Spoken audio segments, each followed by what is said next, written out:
All right, I'm late. Hang on.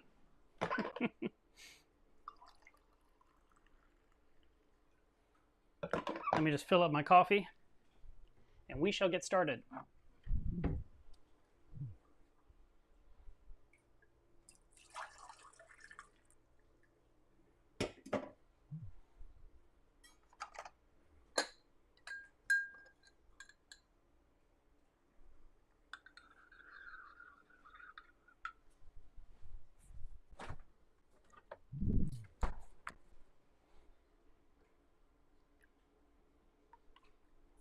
Gotta get the right amount of cream and sugar so it tastes like hot chocolate.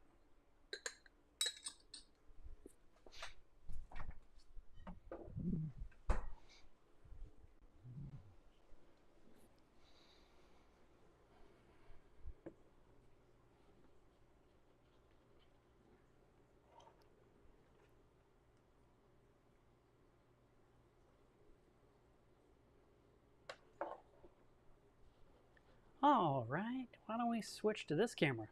Hello everyone. So it's been weeks since we've had a live stream. I had to work in New York, and then I came home and got super sick. It started with a head cold that worked its way down basically into my lungs. Took 14 days to recover, and I decided I'm just not going to stream. I'm going to lie on my sofa and watch TV until I'm better. And then I don't know, a lot of things happened during that time period as well. So we are here today for the live stream, and I do hope that you enjoy it. And I'm sorry that I've been gone so long. Let's see, where is the conversation? I don't even see the chat. Let's see. Interview chat? Nope, I want the regular. It's hiding, hang on. You guys don't exist yet. How about this one? Nope, that's interview. This one, oh, there's a whole bunch of comments. See? I was missing it. All right. So we've got the reef here on a secondary camera that has some weird effects turned on. So it's not showing you everything like it should. It's doing the whole center stage, portrait mode, studio lighting. It literally says you can't make any changes right now. And probably because the live stream software was running in the background. And so now it's locked in on that. But you still get a slight perspective on some of the stuff in the tank. And the tank is also lit up in 10K mode for the live stream. But just for funsies, we'll turn this off for a second so you can kind of see. That's what the tank kind of looks like right now. It's kind of a glowing blue. And, you know, because it's early in the day. I mean, it's only 2:15 over here, Central Time. But I thought I'd show you a few things first. So let me scooch over to create some space, and we'll put the tank back to streaming mode because it's too blue. All right, so there you go. That looks more realistic to the camera. I have pictures I want to dump on the screen. While I was in New York, we'll close this guy. We'll move this up here because I don't need it right this second. By the way, I did ignore your chat, so let me go see what you guys wrote. Nope, goalie mask, you were not first. Triggerfish45 was first. Let's see. You guys, why are you fighting over who goes first? You're so funny. I am feeling better. So what I actually had... Oh, let me make sure I'm not blowing out the speakers here. If it sounds bad, somebody tell me. I think I've got it okay. What I ended up having was an upper respiratory infection. And I only knew that because I finally went somewhere where they'd see me in person. Because I did 2 of those virtual phone call things, which I felt was really stupid and I was very aggravated about. Because I wanted to see a doctor and have them, you know, listen to my lungs and look in my ears, throat, nose, you know, whatever, and check blood pressure and all that kind of stuff. And everyone says, we only do it virtually. No, that's stupid. Anyway, so when I finally went and saw someone, I was totally expecting them to say, you have walking pneumonia, you belong in a hospital. And he listened to my lungs. He says, your lungs are clear. And I said, I don't believe you. Because when I took a cough, and when I inhaled, I heard like crackling and you know, what I was coughing was like deep and it hurt. It reminded me when I was a kid, I had these horrible, horrible coughs as a kid. You know, I was apparently very sick at one point. So He said, nope, it's not that at all. You don't have the flu, you don't have COVID, you don't have this, you don't have RSV. And I was like, okay. And so he gave me a prescription for an inhaler and something else. I'd actually gotten like 6 or 7 different things, and I felt like no one's really treating the problem. But then when he heard I was already sick for 7 days, he says, oh, well, that's good news. That means I can give you an antibiotic on top of everything else. So I got this steroid thing with, like you take 7 pills, 5 pills, 3 pills, 2 pills, 1 pill. And I also had amoxicillin, which I took, and I emptied the bottle. And when I got to the bottom of the bottle and finished all the steroids, I still was sick, and I thought, now what? I feel like I ran out of stuff. I need more meds. But within about 3 or 4 days after that, I felt essentially normal again. Still have a tiny bit of a cough. My ear sometimes doesn't want to open up all the way. You know how it gets that clog thing, and then you yawn and it pops open? That's still kind of going on a little bit, but other than that, I seem to be okay. I finally started working again on Thursday, and I'm back to work. So if you need anything from Milos Reef, please do buy things, because it helps pay the bills, so I don't have to stress about money. So I do appreciate your support. So I wanted to go ahead and throw up some pictures here from what happened in New York. I went and saw, let me find a picture. Well, let's start off with, this was kind of a good one. Where's my window? Bring this out of the way so I can see what the heck I'm doing. Does this work? Oh, it's loading. I probably should have converted that to a JPEG. So this is me in New York. I know you expected more buildings, and there were a lot of buildings, but that was me when I finally got to see some ocean, which I was very excited to see. I haven't seen ocean in a while, and probably a year. And so this was below or south of Long Island, and got a chance to drive along the beach in a 4-wheel truck for, I don't know, it felt like a long time. I'd say a couple of miles. And it was very windy, and it was very cloudy, and it was cold and drizzly, but I had a good time there. And then I saw, I'm trying to show you this in the right order. None of that. Let's try this one. I ran into Joe at the Long Island Aquarium. So he was nice enough to do an interview with me, which I filmed. And I had already done an interview with him 2 years ago that you guys never saw. I did it right when I picked up Caitlin from New York to bring her to Texas. And then my life turned upside down, and I never released that footage. So I have that footage, plus this brand new footage, and the story of what happened in between that footage and this footage. And I have a feeling I have much too much video. I don't even know what to do with it all. I could make a crazy 3-hour documentary, which I think is too long. I'm just gonna have to wade my way through it and see what's best for you guys. Oh, I'm scooting I'm behind the frame. I'm gonna have to just go through all the footage and see what works. I don't know if I'll do 1 part, 2 part, 3 part, if I'll just do one monster video and let you guys pause it when you want to pause. I realize, with the YouTube, the typical YouTube audience drops off within 4 minutes. I mean, they want to see it and they want to be done. But Joe's tank has been running now for, I think, 25 years. And it's been through a lot, and it also tried to kill him. So this will be a very good story to bring you up to speed on why he was terrified to get in his tank ever again. So that is coming up. And I do have a couple of pictures of his tank as it looks right now. So let me sneak this onto the screen. So this is one side of the reef. I believe he calls this the west side. When your tank is so big, you identify it as east and west, right? So that was, it's looking really good. It's growing in. It has, it's been restarted. And that's going to be part of the story you're going to learn about. And then this one is the east side of the tank, if I don't have these backwards. So he has specific flow patterns through the tank that blows from the back wall at angles between those fingers of corals to create flow through there. And after I left, he installed a ginormous Abyss pump. It is huge. and it moves some insane number.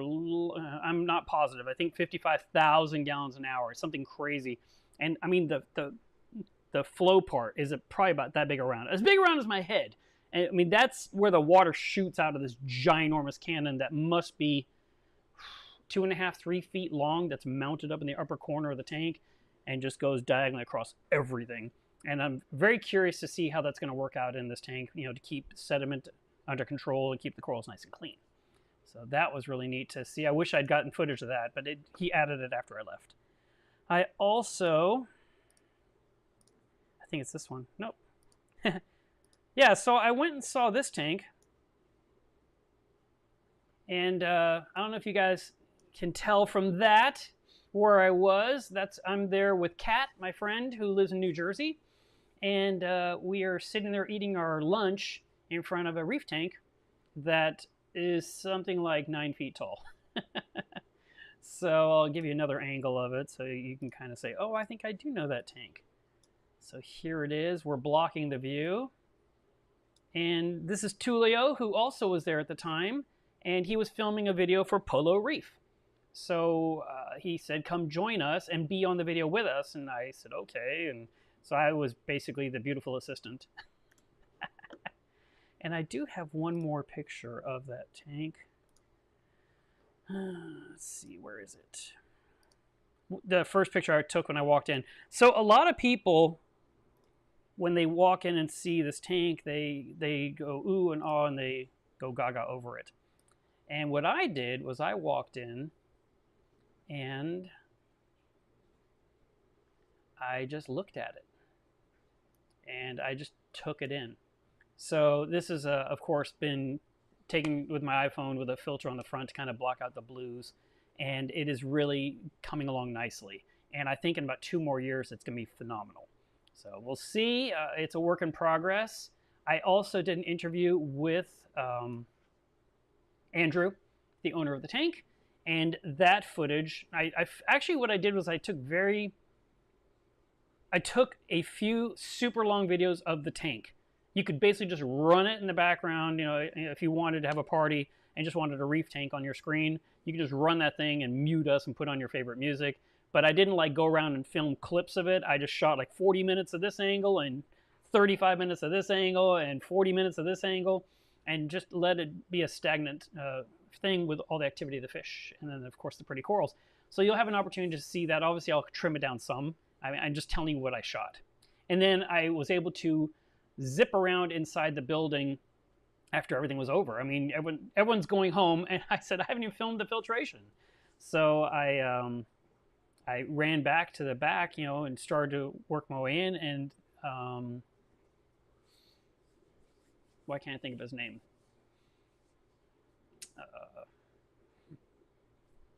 The person that's in charge of all the filtration, everything in the back, he said, I'm leaving. I'm sorry, I turned off all the lights. And I said, well, I haven't filmed it yet. So he told me, well, you know, I got to go. I said, no, I understand that. Can you just tell me where the light switches are? I'll walk around, I'll film, and then I'll turn the lights off. And he said, all right. And so I literally had unattended access to the back of this 17,000 gallon reef.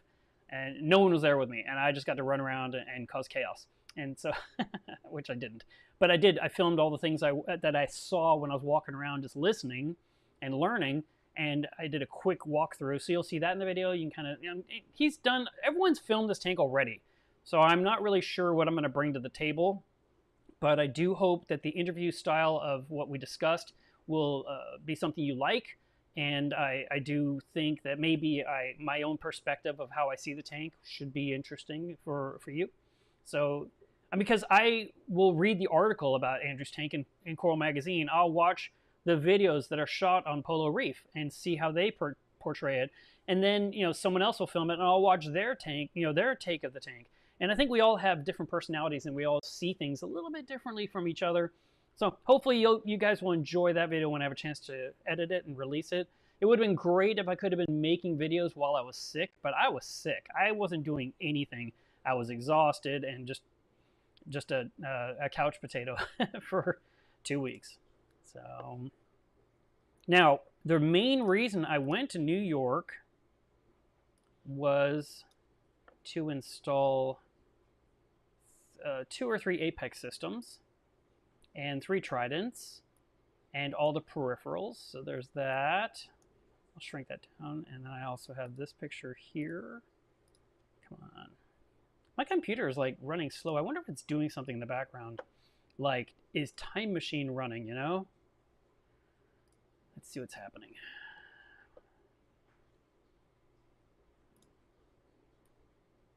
I don't think it's running right now. Hopefully it'll be okay. But so these are all the peripherals that had to be used as well. And I had to set up all this gear on 3 reef tanks. So that's what I did. I've been mentoring this client that lives in New York, in Manhattan. And he flew me out, told me to install all the gear, get it all automated, and that's what I did. And then once I finished, that's when I got to go see Polo Reef, and then I got to see Long Island Aquarium, and then I flew home. And now I can help him remotely with this tank because I can look in Apex Fusion and I can see how things are looking.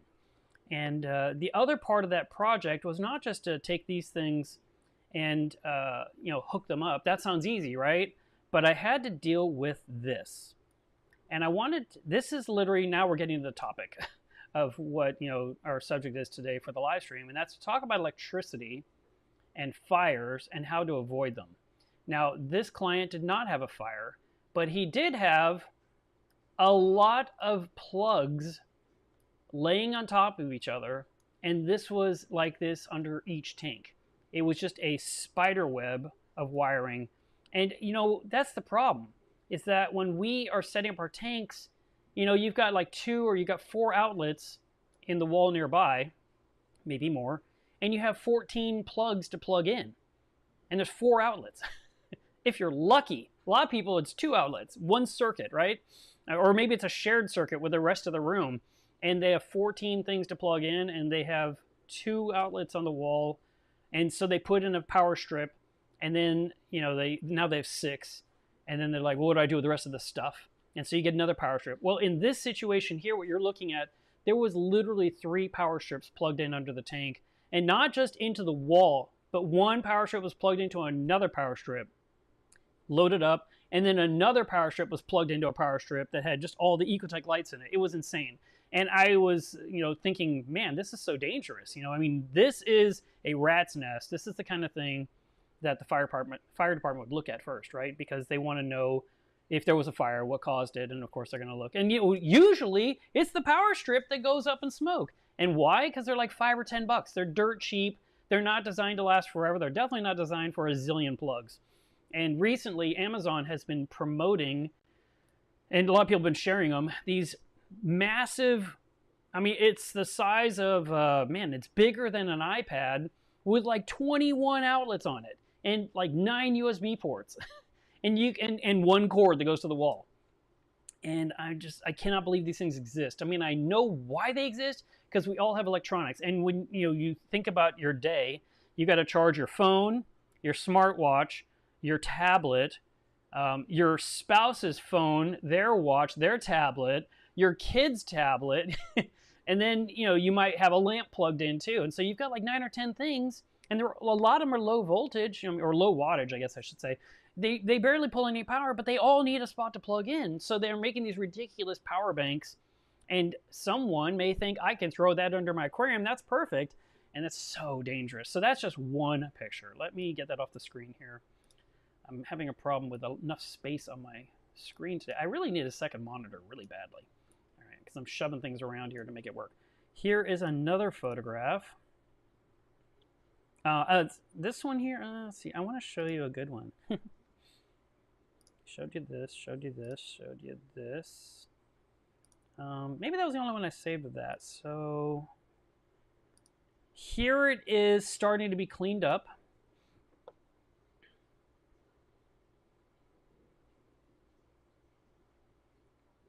And you can see how I've got the plugs up high where they belong, not lying down on the bottom.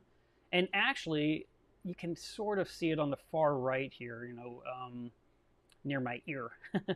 There's another bank of, the EB832 is up there. So you've got outlets up high there, you got outlets up high on the other side.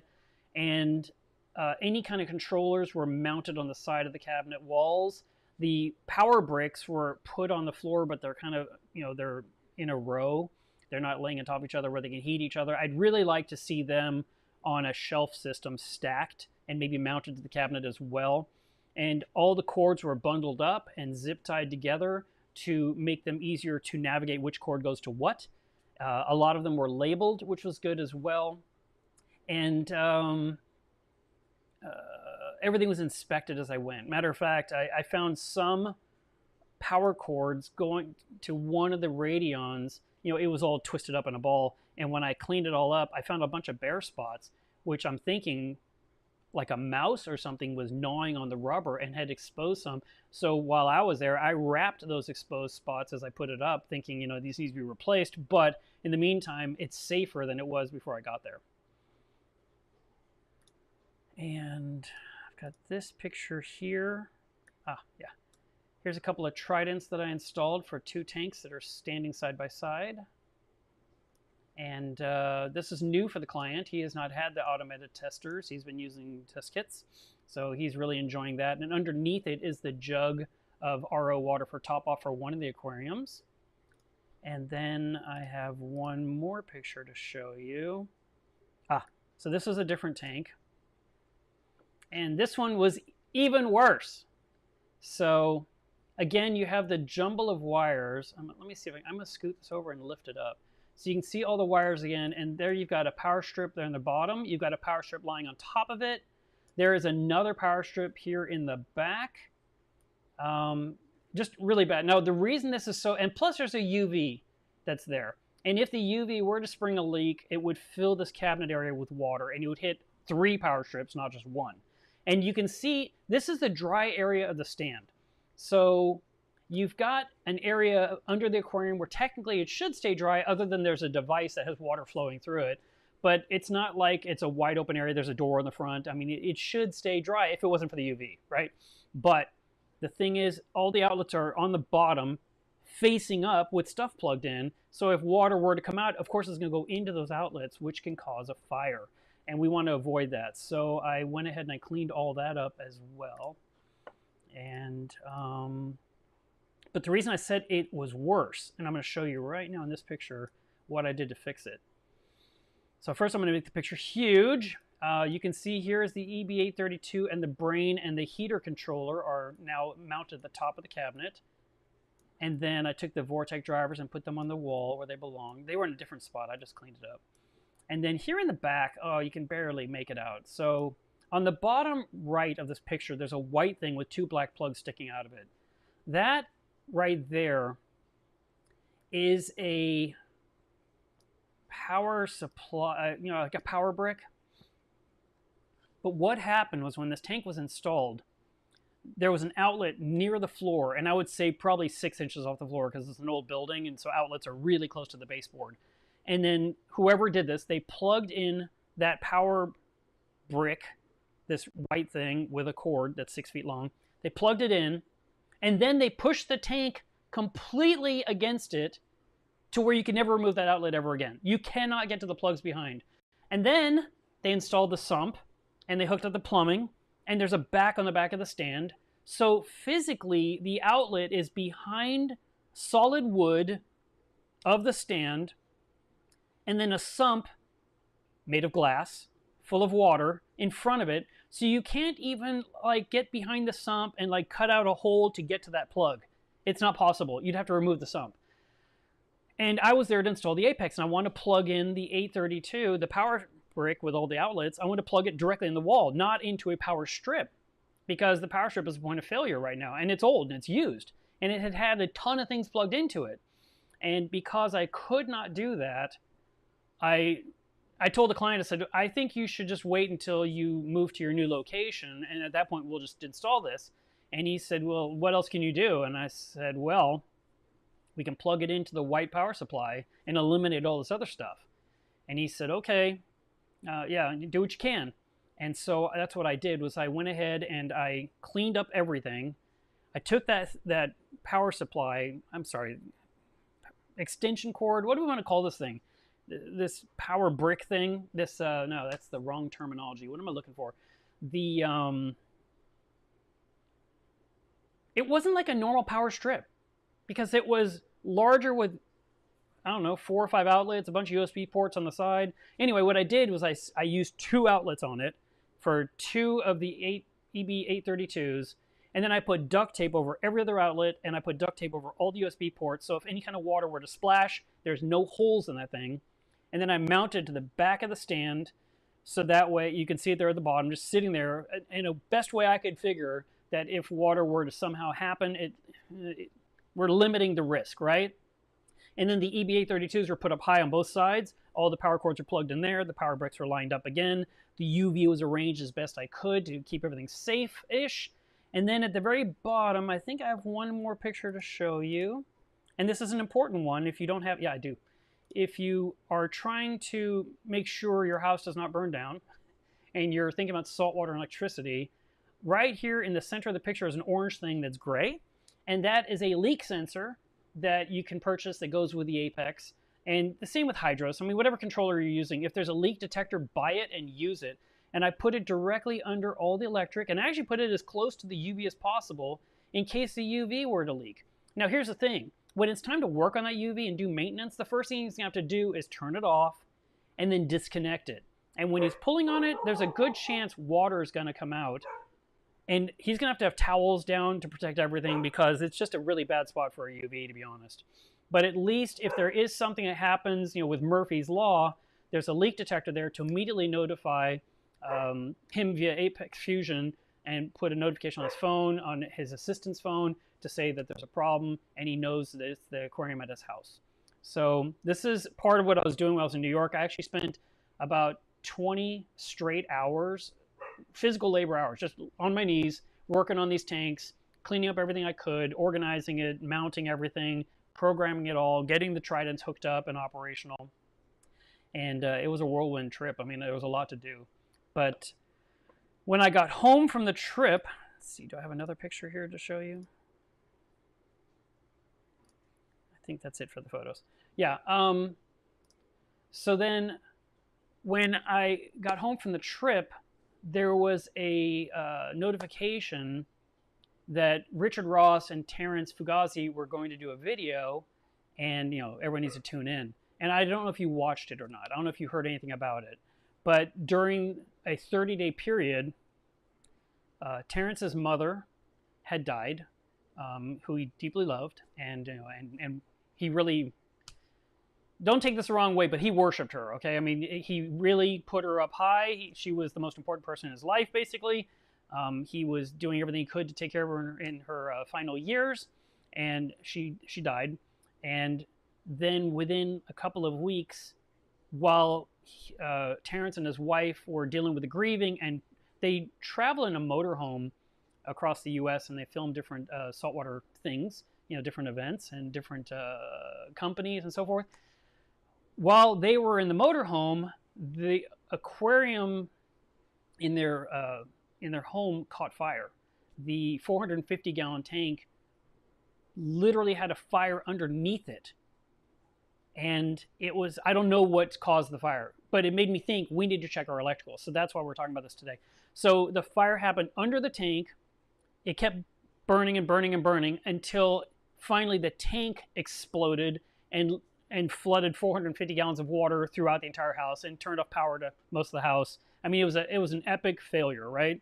And then, like, within a few days of this happening, then Vincent, who is well known in the Neptune systems community, who has been a big, huge help of tech support and helps people when they open tickets with their controller. Vincent's the one that answers you. He died suddenly.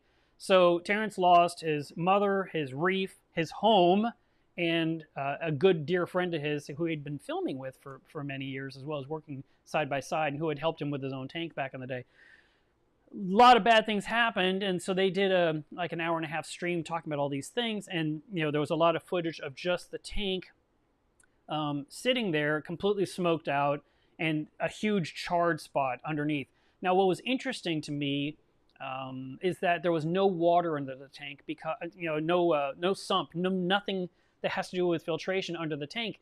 Under the tank itself was a dry zone because all of his filtration, everything was in a different spot, like in 70 feet away in a basement type scenario. So underneath was just gear.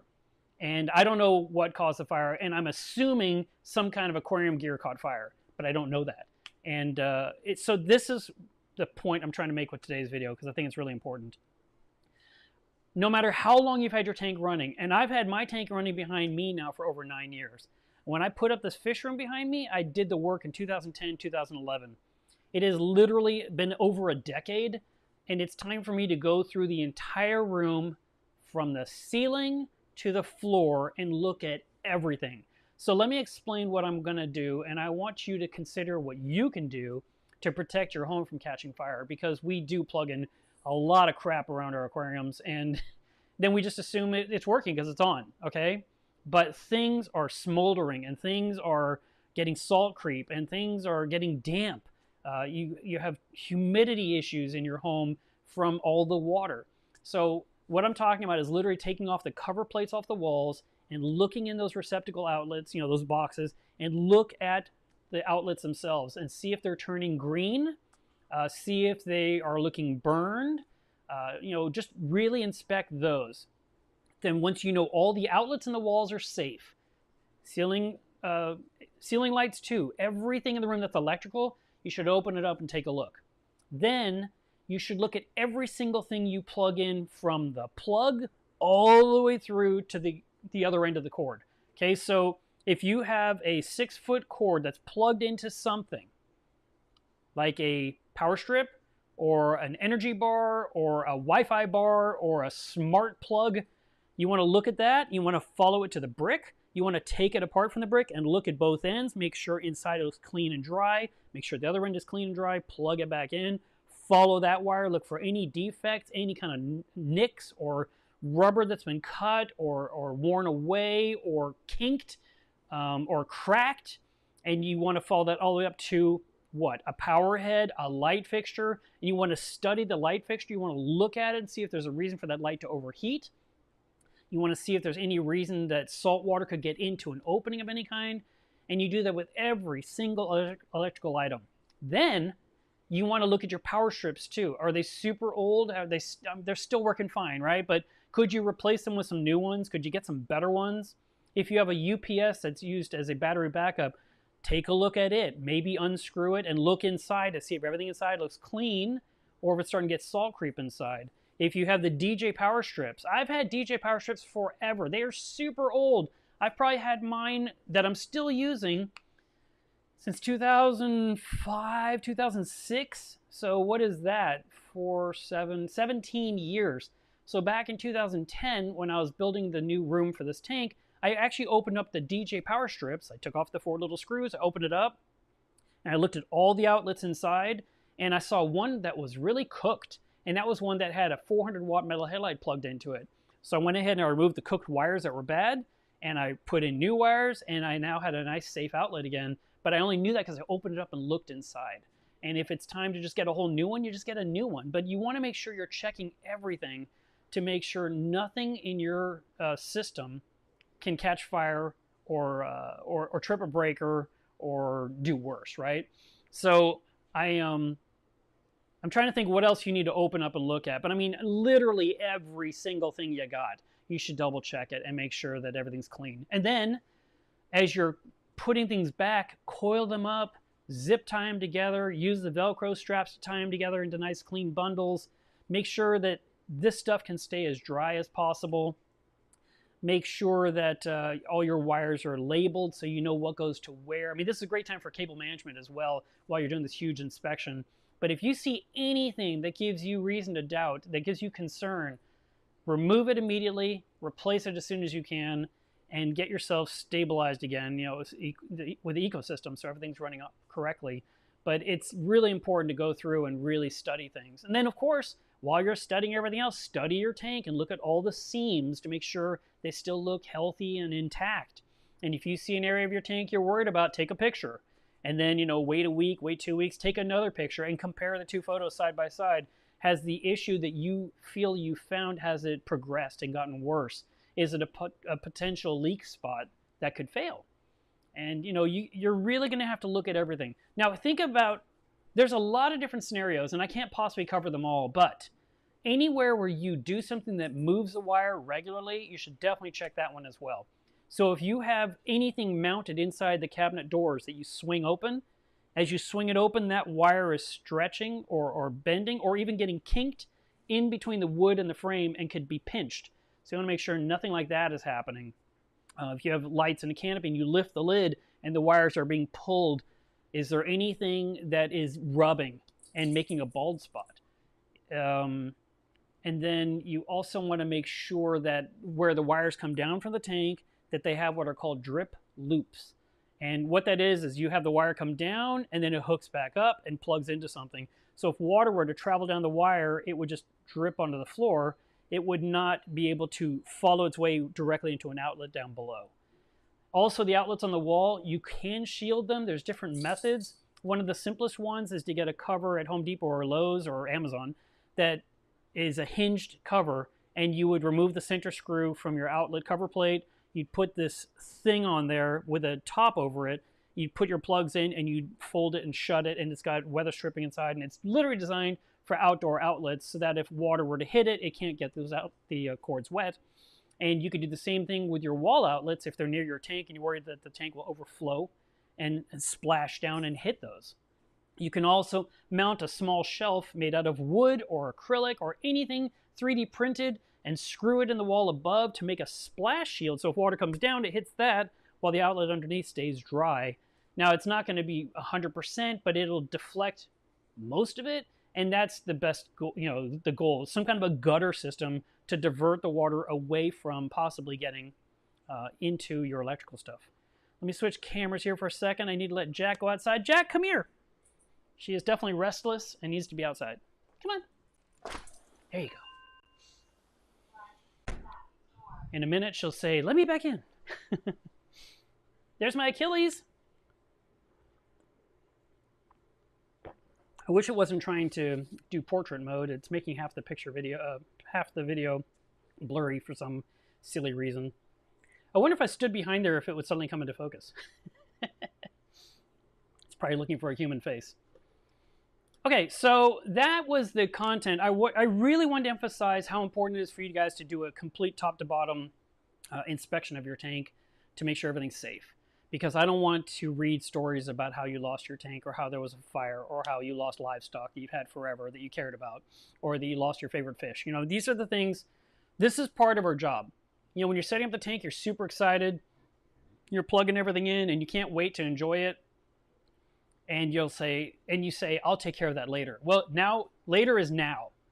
It's time to actually take the moment, you know, take your Saturday or take your Sunday and just start really attacking this. And if you can't do it all at once, don't do it all at once. Work your way systematically. If you know, like my room, I have a fish room behind my aquarium. So I could say, today I'm gonna work on, like Joe said, the east wall. And then I'll work on the west wall. And then I'll work on the north. And then I'll do the ceiling. And then I'll check the floors. You know, I'll just work your way through everything. And that way you can make sure that everything's safe. And I'm not even gonna say that mine is perfect, but I did a pretty good job with it. I mean, it's gone a very long time with no surprises, but we still want to make sure that we're being very smart. Also, you want to look at other things that you may not be thinking about right now. For example, you know, in a power outage, we go ahead and pull out a generator and we run extension cords and we plug things in.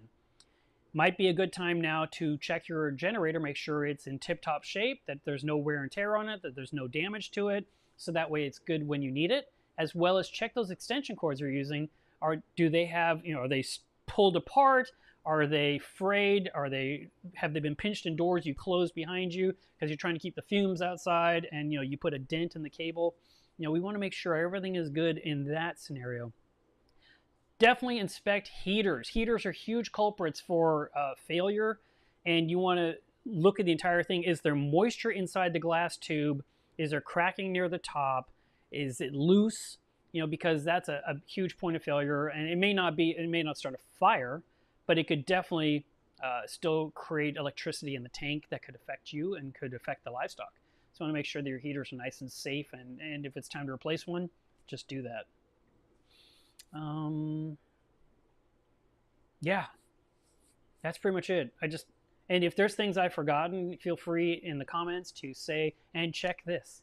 You want to definitely look for things that mix water and electricity, such as a UV or a chiller. Those are two major items that just run hand in hand together. And we want to make sure that there's no damage there. You also want to make sure that things are not going to overheat. Like I talked about in my recent Reef Diary, I talked about how I cleaned the top of my AI Prime.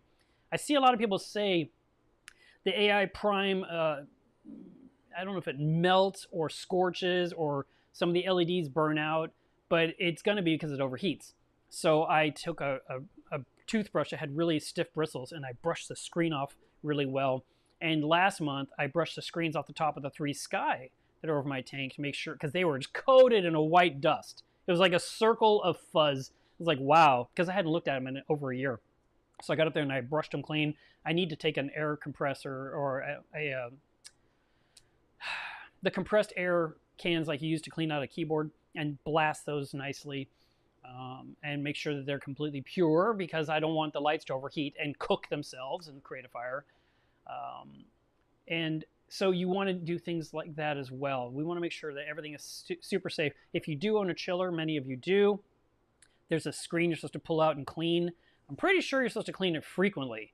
You know how that you have filters on your air conditioner system in your home, and the general rule, depending on what you have, is probably to change the filter once a month, especially if it's your heat and cold air, so it's always running. Then you want to go ahead and take out the filter. Now, when I had mine installed back 14 years ago, they installed a super filter. So the filter is probably,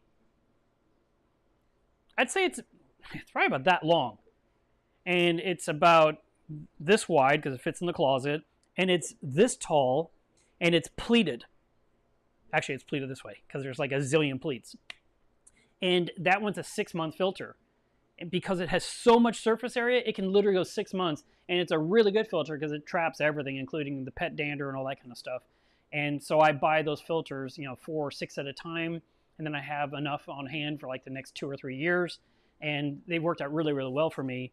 But on your chiller, you don't have those kind of super nice filters. You probably have a screen that you can pull out and hose clean, because if it gets clogged up, your chiller could overheat. It could cause a fire because of the dust and electricity and heat.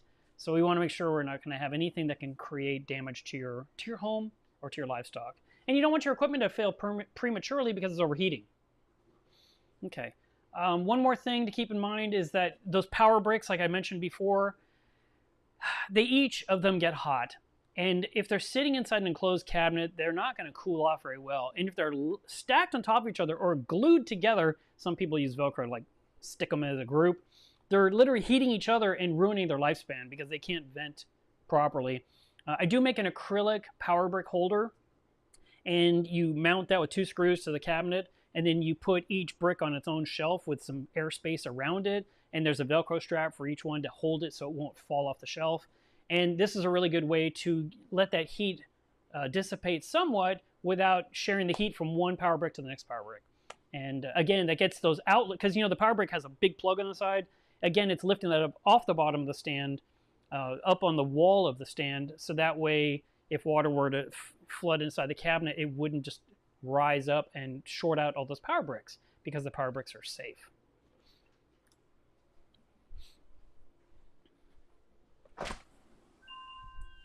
All right, Jackson. Here, let me take this off you. There you go.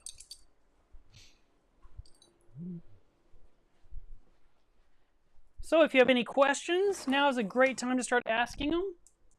If you can, please put @Milo'sReef in front of your question. That will help me find them more readily. And let's go ahead and start looking at the conversation.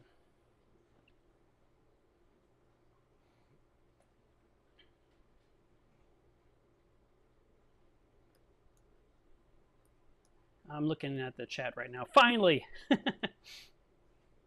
By the way, my skunk clownfish. Mike says, my skunk clowns are gangster among the other clownfish. My skunk clowns have been, they can kind of squabble, but I've had them now, I think since, I believe I saw 2015.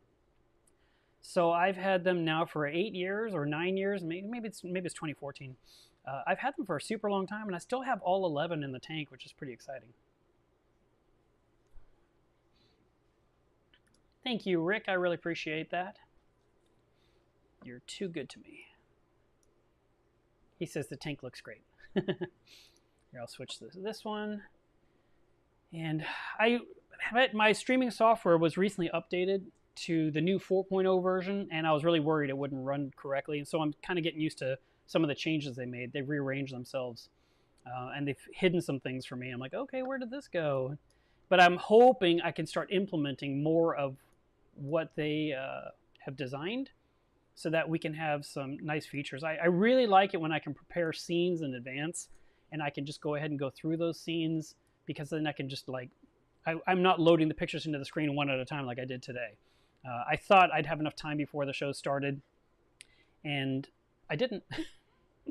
I had to get a haircut. Oh my God, my hair looked so bad. And I was like, I cannot go on camera looking like this. And then the lady said, well, what are you doing today? I said, I'm doing a live stream. Make sure I'm pretty. Let's see. Oh, thank you, Andrea.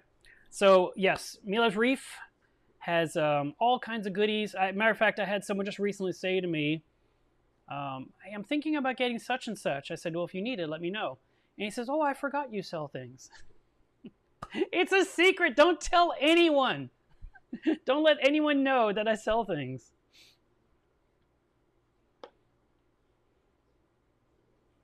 Oh, hey, Jason. It's good to see you. Or I guess I should say it's good that you see me while you're baking cookies. So I went to see my son and grandson and daughter-in-law last night, or yesterday. Yeah, last night.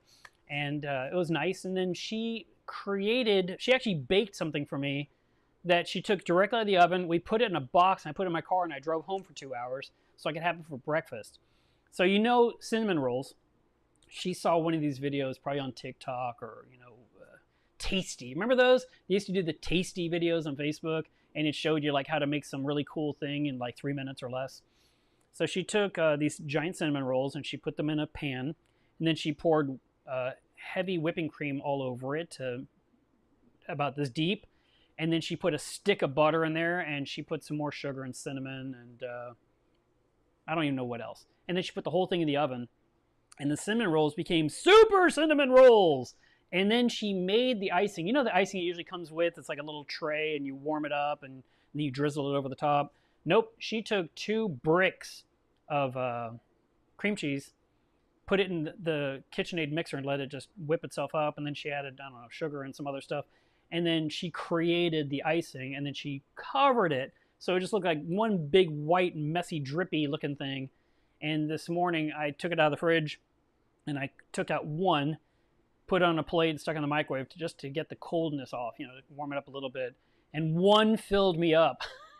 Where normally, I'm making the cute little cinnamon rolls where you eat like 3 or 4. You're like, okay, that'll tide me over for a little while. So I still have like 3 more of those things to eat over the next 3 days. Courtesy of my daughter-in-law, which is really nice. Let's see. Jake, I hope all the things I talked about will help. I also hope that Terrence will share with us what actually happened. Now, I mentioned his home was quote-unquote destroyed because when this fire happened and the water exploded and went everywhere, the fire itself sent this smoke everywhere throughout his house, all the way into the back bedroom, all the way into the master closet, all the way into the back of the drawers. He explained in the video how when you pulled the drawer out where all the socks were, like where the socks stopped and there was just some wood left over, that was all black with soot. And everything he owns smells of smoke. So at this point, they've spent some time retrieving what they can from the house, and they're trying to remove that smell. And if you ever had things like photo albums, art, and things you want to keep, even years later, you open it up and you smell the burned, smoky flavor that just permeated everything, permeated the photo album. So, you know, if he had favorite books in a library or something, you know, odds are those books are going to smell like the smoke, because the smoke went everywhere, and it put this oily residue everywhere. So they are now, I don't know, I think they're getting an apartment or something to live in for a while. Well, the house has to be completely restored. And this wasn't even an old house. This house, I don't think it's even 5 years old, to be honest. And I know he did some work on it and made it even better. And then this happened, which means he's having to do it all over again, which, so frustrating. But awful, too, because, you know, he lost his entire beautiful reef. The fish, I'm sure the fish that he got were not your common everyday clownfish. You know, I'm trying to remember what I saw in his tank, you know, and, you know, who knows what he might have had that was captive raised. Maybe it was from a breeder that he cared about a lot, you know, that he knew. Certain corals he knew that he got from certain people that you can't even get anymore. I mean, if he had any corals from Jake Adams, for example, Jake's gone. His corals are now moved across the nation. I mean, who knows? So there's certain things, you know, certain pieces you got. Like, I know he got a lot of corals from Bradley. Brad goes by the username Rassman on the forums, and Brad now has basically a huge reef tank with rock and fish and hardly any coral. But back in the day, Brad had this fantastic tank of the month, SPS Reef, filled with all these fish that he loved and all these wrasses. And he gave a lot of those corals to Terrence, who was growing them in California. And now Brad has no corals and Terrence has no corals. So they're like done. They're gone. So I mean, it's that kind of stuff where you're starting from scratch. It's really sad. And, you know, you can do things differently. But I mean, I'm thinking that this fire, whatever happened, whether it was the outlet on the wall or a power supply or whatever that started this fire, it was in the most dry scenario you could come up with when you think about it, because there was no sump under there. This was the dry zone. It was an aquarium with a wooden stand. You open the cabinet and there's no filtration. All the plumbing went through the wall and 70 feet to a totally different fish room. So it was and then even there, he's had all his electrical up high on a board. And I know he had, you know, in his build thread on Reef to Reef, he had a lot of boards up high inside the cabinet with a lot of electrical plugged in there. But something happened under the tank. There's a huge black spot. So looking forward to hearing what happened, because I always like to know what happened so I can solve, you know, so I can make sure it never happens to me. I'm going to close that door. Jackie, I'm on the live stream. What are you doing? She said I'm barking. Okay. Triggerfish says they should have let you get in the tank. You know, I had considered the thought of getting in, but why? What am I going to do in there? What would be my purpose other than I was in the tank? Same with Joe's tank. What, you know, yeah, I could fall in, or I could put on a scuba suit, and I could, you know, put in a regulator, and I could, you know, I could breathe and say I was in there, but, you know, I'd like to serve a purpose. Like if Joe said, I need you to go into that sand bed and find the comb I dropped in there, at least there was a challenge, right? Yeah. Douglas says, I almost had a fire in my tank and all my plugs are up high. What happened was my top-off malfunctioned and overflowed my sump, and the water got to the power brick from the Core 20, which melted it down. There was a friend of mine who, let me put that on the screen again because I want to shrink the size. That was a little bit oversized. We'll do this. That way as the words appear, maybe I can do this. I told you it's a new software, so it's kind of, I have to get through the process here. Okay. A friend of mine years ago had her tank in the living room, and she had her sump under the tank like we all do, like many of us do, and she had a heater controller mounted up on the wood, and she had a filter sock that she kind of stuck in there to catch, you know, stuff as she was cleaning the tank. What ended up happening was the sock was there too long. Your filter sock should always be inside the sump, below the rim of the sump. So that way if the sock overflows, it overflows and cascades into the sump and not outside the sump. But she had the sock up too high, didn't remove it. The sock ended up overflowing and pouring water across the rim, you know, the lip, the top piece of the sump. The water traveled across and hit the heater controller and ignited. And there she is looking at her her situation, and there was a fire, but it was like it was burning water. and she didn't know what to do. Her brain just shut down. She said, how the heck do you put out burning water? And, I said, yeah, I could imagine, in the moment, you're like, oh my God. Now, obviously you can take a towel and you can like smother it. You can just kind of muffle it down if you can think really quick on your feet. But in her scenario, the water looked like it was on fire because of the water and electricity had met and matched. And how would this have been avoided had the sock been put down lower in the sump or been removed because it was getting clogged up? But these things do happen. Alex says, is the Hydros as good as the Apex controller? Okay, so the Apex controller has probably been around 20 years. I think the first one probably, I'm not even positive, but I'm going to guess it came out in the early 2000s. Might have been the late 1990s, right? So it's got, a lot of time behind its inception. In the beginning, what did it do? It measured your pH, and it measured your temperature, and it measured your ORP, and it measured your salinity. And you use X10 modules, I think, to kick things on and off, like flip on lights, turn on heaters, turn on pumps. I mean, it was very, very generic. And it has gotten way more enhanced, right? It has become a beast of an ecosystem with a lot of components, from lighting to pumps, to return pumps, to top off, flow meters, water sensors, and I mean, there's probably 50 other things I'm not thinking of. And oh, there's even the PAR sensor, or you can put the PAR meter inside the tank and it talks to the Apex and tells you what the light's doing all day long. So there's a lot there. Hydros is newer to the market. I think it's been out for maybe 3 years now, and they're definitely catching up. They're showing a lot of the features that we've seen with the Apex, as well as other controllers, and they're trying to do their own thing. They're trying to make even more. And like one of their new controllers they showed at MACNA last year, it was the brain thing. I think it was the XP8 or something like that. No, XP10 maybe. But it had dosing pumps mounted on it, on the side of the actual controller. So you have the controller with the outlets and the wires coming out for the sensors and dosing. And I'm like, wow, it's all built into one gizmo. That's kind of cool, except if a dosing head breaks, what do you do? And they said, you take out these 4 screws and you put a new dosing head in and you keep going. I was like, wow, that's really cool. I like that it's modular and, you can rebuild it as things break, because we know everything that you own does not last forever and has to be repaired or replaced from time to time. But is it as good as? It's getting there.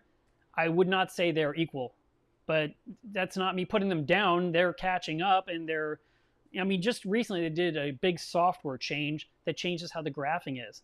I still don't like the graphing, but it's better than the graphing I saw a month ago.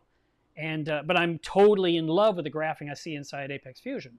So you see, I might be biased. I've been using Apex for so long, but I do have the Hydros on Caitlin's Reef, and I use it for that. And I'm thinking about adding a second one inside the fish room to handle the frag tank, quarantine tank system I'll be doing this year.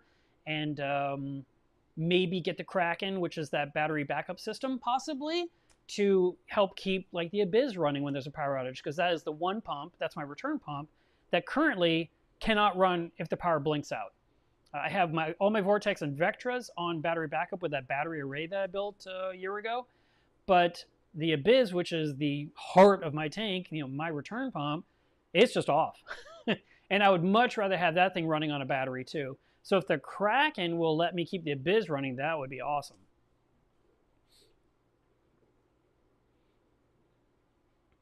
Mike says, I copied your power station for the big frag tank. It's the best thing I've ever done. Thanks. I was really lucky, because back in 2013, when the 400-gallon behind me sprung a leak, it was 1 in the morning.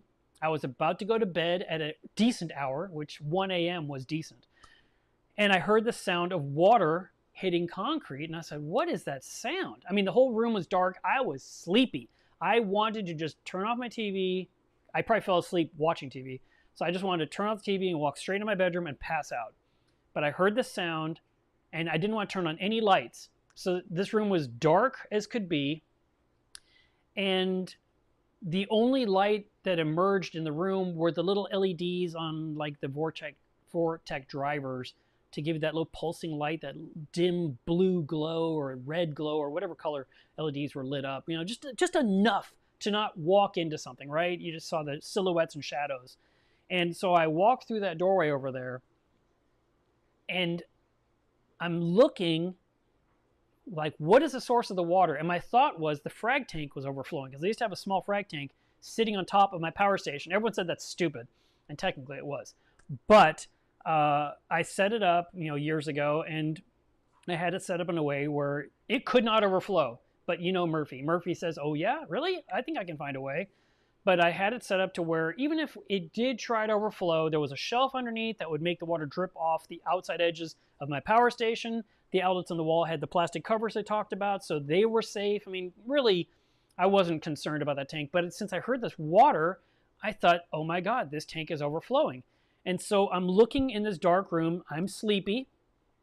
And I can see the water is this far below the rim of the tank. I was like, no, the tank is not overflowing at all. What is this sound? And I see something weird in my eye line. And I said, what the hell is that? And I just walked right through it and got hit with some water and went to the light switch and flipped it on. The whole room, I could see, and my tank was peeing water out onto the concrete floor of the fish room, which of course then would trickle into the French drain and go straight out down the driveway, because that's how I designed my flooring. I got lucky because the tank was leaking, not lucky, but I was impressed, I guess is a better word, that the water squirting out of the tank did not hit the power station at all, but was squirting next to it onto the floor. So the first thing I did was I ran into the first thing I did was I put my finger on it. And I said to myself, now what? And then I took my finger off of it and I ran to another room, grabbed my phone, came back, took a picture that is very notorious to this day that people still share, where it shows the water peeing out of the middle of my tank. My tank's this tall and the water is peeing out right from the middle of the silicone. Weirdest thing ever. And I took the picture and I put it on Facebook and said, my tank is leaking, now what? And I put my finger back on the hole. But I was so glad that it didn't pee onto all the electrical. My power station was safe. It was between the two seams, so it was centered, so the peeing is happening next to it. But then, of course, the tank's still leaking, so I ran to the garage and I grabbed a big sheet of that pink foam and I leaned it against the power station, so as the pee happened, it would hit the pink foam and go straight to the French drain. And that way I was kind of controlling where the water was going. And then I started draining the tank as fast as I could, and I drained 50 gallons or more into the sump. I drained more into a 100-gallon Rubbermaid trough. I drained more into a 55-gallon barrel. And now I finally had the water below where it was peeing out. And it was still peeing out, which was insane. I'm like, how is water coming out? I mean, here's the water levels in the tank up here, right? And the water is peeing out down here. Okay, totally makes sense. I drained the tank down to here, and it's still peeing water. I'm like, how does it do that? How does water go up and out? But what was happening is it was the water in the external overflow box. There was still this much water in it, and that water's coming down the seam and peeing out. And so even though the water was lower than the hole, I had to get the last 2 or 3 gallons out of there, and then no more water came out. And now my tank was half full. All my livestock that was on the rock above was exposed to air. I had to take it and put it down on the sand. I had to, the fish were swimming in half the water they're used to. It was a disaster. But no electrical fire. Got very lucky. It was just a really bad situation that I had to deal with.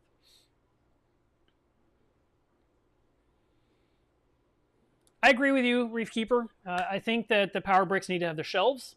I really wish the UV was somewhere else entirely, but that wasn't my call. That was where it was. I worked with the circumstances I had to work with. A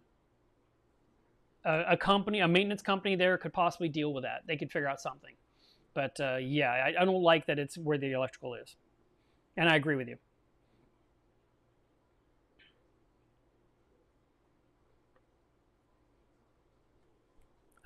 Tom says, I had the UV sterilizer quartz tube fail and burned the power cord from the bulb a few feet back. Wow. Oh, you like my shirt? Yeah, I put it on today. It says got blues. So it just means that's why this coral is glowing so hard. I bet this shirt probably looks pretty good in the blue light if I were to go stand in the fish room. I'll have to look at it later today.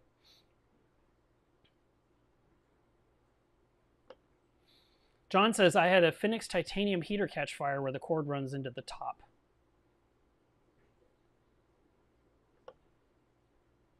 Lincoln Town says, someone needs to invent a way to have all our wires combined into one plug. You know, CoralView's kind of doing that with the hydro stuff because they made it where you have the wave engine, which is this gizmo that you have one power cord plugs on the wall, and then all of your pumps that use power bricks would plug directly into it. And I'm going to assume it's going to be things like gyres and maybe vortex. I mean, just, you know, whatever has that kind of end connector. And even now with the hydros, they've made it where you have these drive, you know, not the wave engine, but they have this other drive as well for other things. And apparently, if your power head has some kind of a pigtail cord, you know, where you have the little, I don't know, the little tiny plug, not the 2-prong plug we're used to, or the 3-prong, then you can get an adapter that goes into that goes straight into their driver. And so it kind of eliminates some of the power bricks. That has been a big thing that they've been proposing for some time now, is to have a single power supply and get rid of all those power bricks. Me, I'm kind of scared of that. I kind of feel like if a power brick fails, one thing turns off, but everything else is running. If the power supply fails on the wave engine or that gizmo, the drive gizmo, then everything's off that's plugged into that item. That's kind of makes me nervous. So I don't know which way to go on that. So that's why I have power bricks under my tank. But I also use those shelf stands. And I did that under the anemone cube last time. I had this huge, it was funny, I made it look kind of like a Christmas tree because I had this huge power brick for the Radeon. And then I had the next size up that was for probably a Vortec. And then I had another one that was for an XHO from Reef Bright. And I had another one. They were all different sizes. So I just made this thing. And, you know, I had a huge space for the giant power brick and then smaller spaces for the smaller ones so they all could vent properly. And that was mounted up high inside the stand. And that anemone cube, it overflowed like 4 or 5 or 6 times. I kept having anemones getting into the overflow box and into the drain pipe that goes to the sump. And that tank would overflow. And I remember specifically, I was dead asleep in my bed. And that water overflowed and sounded like Niagara Falls in my kitchen on the floor, on the tile. And I woke up like, like I'd set an alarm, right?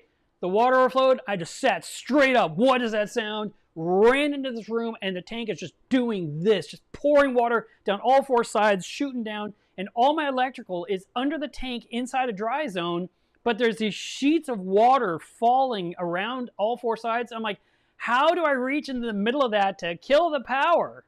You know, it was just like, oh my God. And I just did. I reached in and I either pulled a plug or I hit the power button to the Vector pump to stop the flow into the tank so that it would stop overflowing. And I threw down towels everywhere. And I'm sure I was barefoot. So there's water on the floor, me barefoot, electricity, and I was able to clean it all up. And I was so frustrated. I mean, I had that tank running for 8 years, but in the final 6 months, it overflowed repeatedly. And that's why the new tank that I had built, which I know isn't running yet, but it's definitely cured by now, has 2 drains. One will be my drain, and one is the emergency. And that way, I will not have this problem again with an anemone clogging the drain pipe. I'm going to have 2 drains going to the sump, not combine them into one, because if one critter wants to crawl down and clog up a pipe, I've got an entire extra pipe ready to go to handle all the water flow. So that will be my solution with a new tank. And you're saying, well, when is it going to happen, Mark? I've had a lot of people tease me about it for some time, and I had very much planned coming home from New York. I was very caught up with my job. I had like 2 or 3 clients waiting, and I thought, okay, great. The end of January, you know, my birthday was a couple weeks ago. I thought that final week of the month, I'm going to celebrate my birthday, and I'm going to turn around, I'm going to build my aquarium stand and get the 60-gallon cube running. And then I was sick. And for 2 weeks I was sick, and now it's mid-February. So it looks like I'll be doing it during February, and I will, and that's one of the reasons I revived Reef Diaries, because I wanted to go ahead and share the build process of that tank. I wanted to show the build process of building the stand. I'll be cutting out the wood on the CNC machine and making a nice new cabinet. That cabinet's gonna be a dry cabinet, and there will be some electrical stuff under there, I think, like last time, but this time it will be a finished cabinet, and I'm looking forward to using it to hold aquarium supplies. I want to be able to like throw my test kits in there and get them off my kitchen counter. I want to put things in there maybe that are made of acrylic, like my photo box that always gets a little bit of creep on it. When it sits there not being used, it just kind of gets a film. I want to put it in the cabinet. So when I open the cabinet, I want to take pictures. I take out a nice clean box, put my camera in it, and take some pictures, and then put it back nice, after it's rinsed and cleaned and dried off, back in the cabinet where it will stay clean and dust-free, and that'll be really nice. And then once that major project is accomplished, then I would like to go ahead and start continuing the woodwork and wrap it around the 400-gallon as well, so that the two tanks are cohesive. And I figure, the tank's been running 9 years. It's time for some woodwork, right? I mean, I've enjoyed the industrial look for a super long time. And I'm going to go ahead and change how things are and do something a little different. So I will lose my handy piece of black foam that I just lift off to work on the tank. But my plan is going to be not doors or anything like that. There will be panels up there, but they're going to be on the barn door style where I can roll them that away and literally push it all the way across and have full access to the tank. That'd be great. And then just roll it back into place. That's what I envision.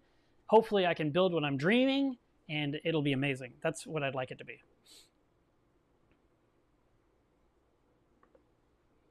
Ribbity Reptile says, what is the best pump equipment cleaning product that you've used? Oh man, I've used a lot, and I've relied on vinegar. It's so hard to say best. Water is your #1 cleaner, first of all. Vinegar has been something I've used forever, but for the last, I don't know, 2 or 3 or 4 years, everyone's been on a huge campaign saying, don't use vinegar. Vinegar ruins everything.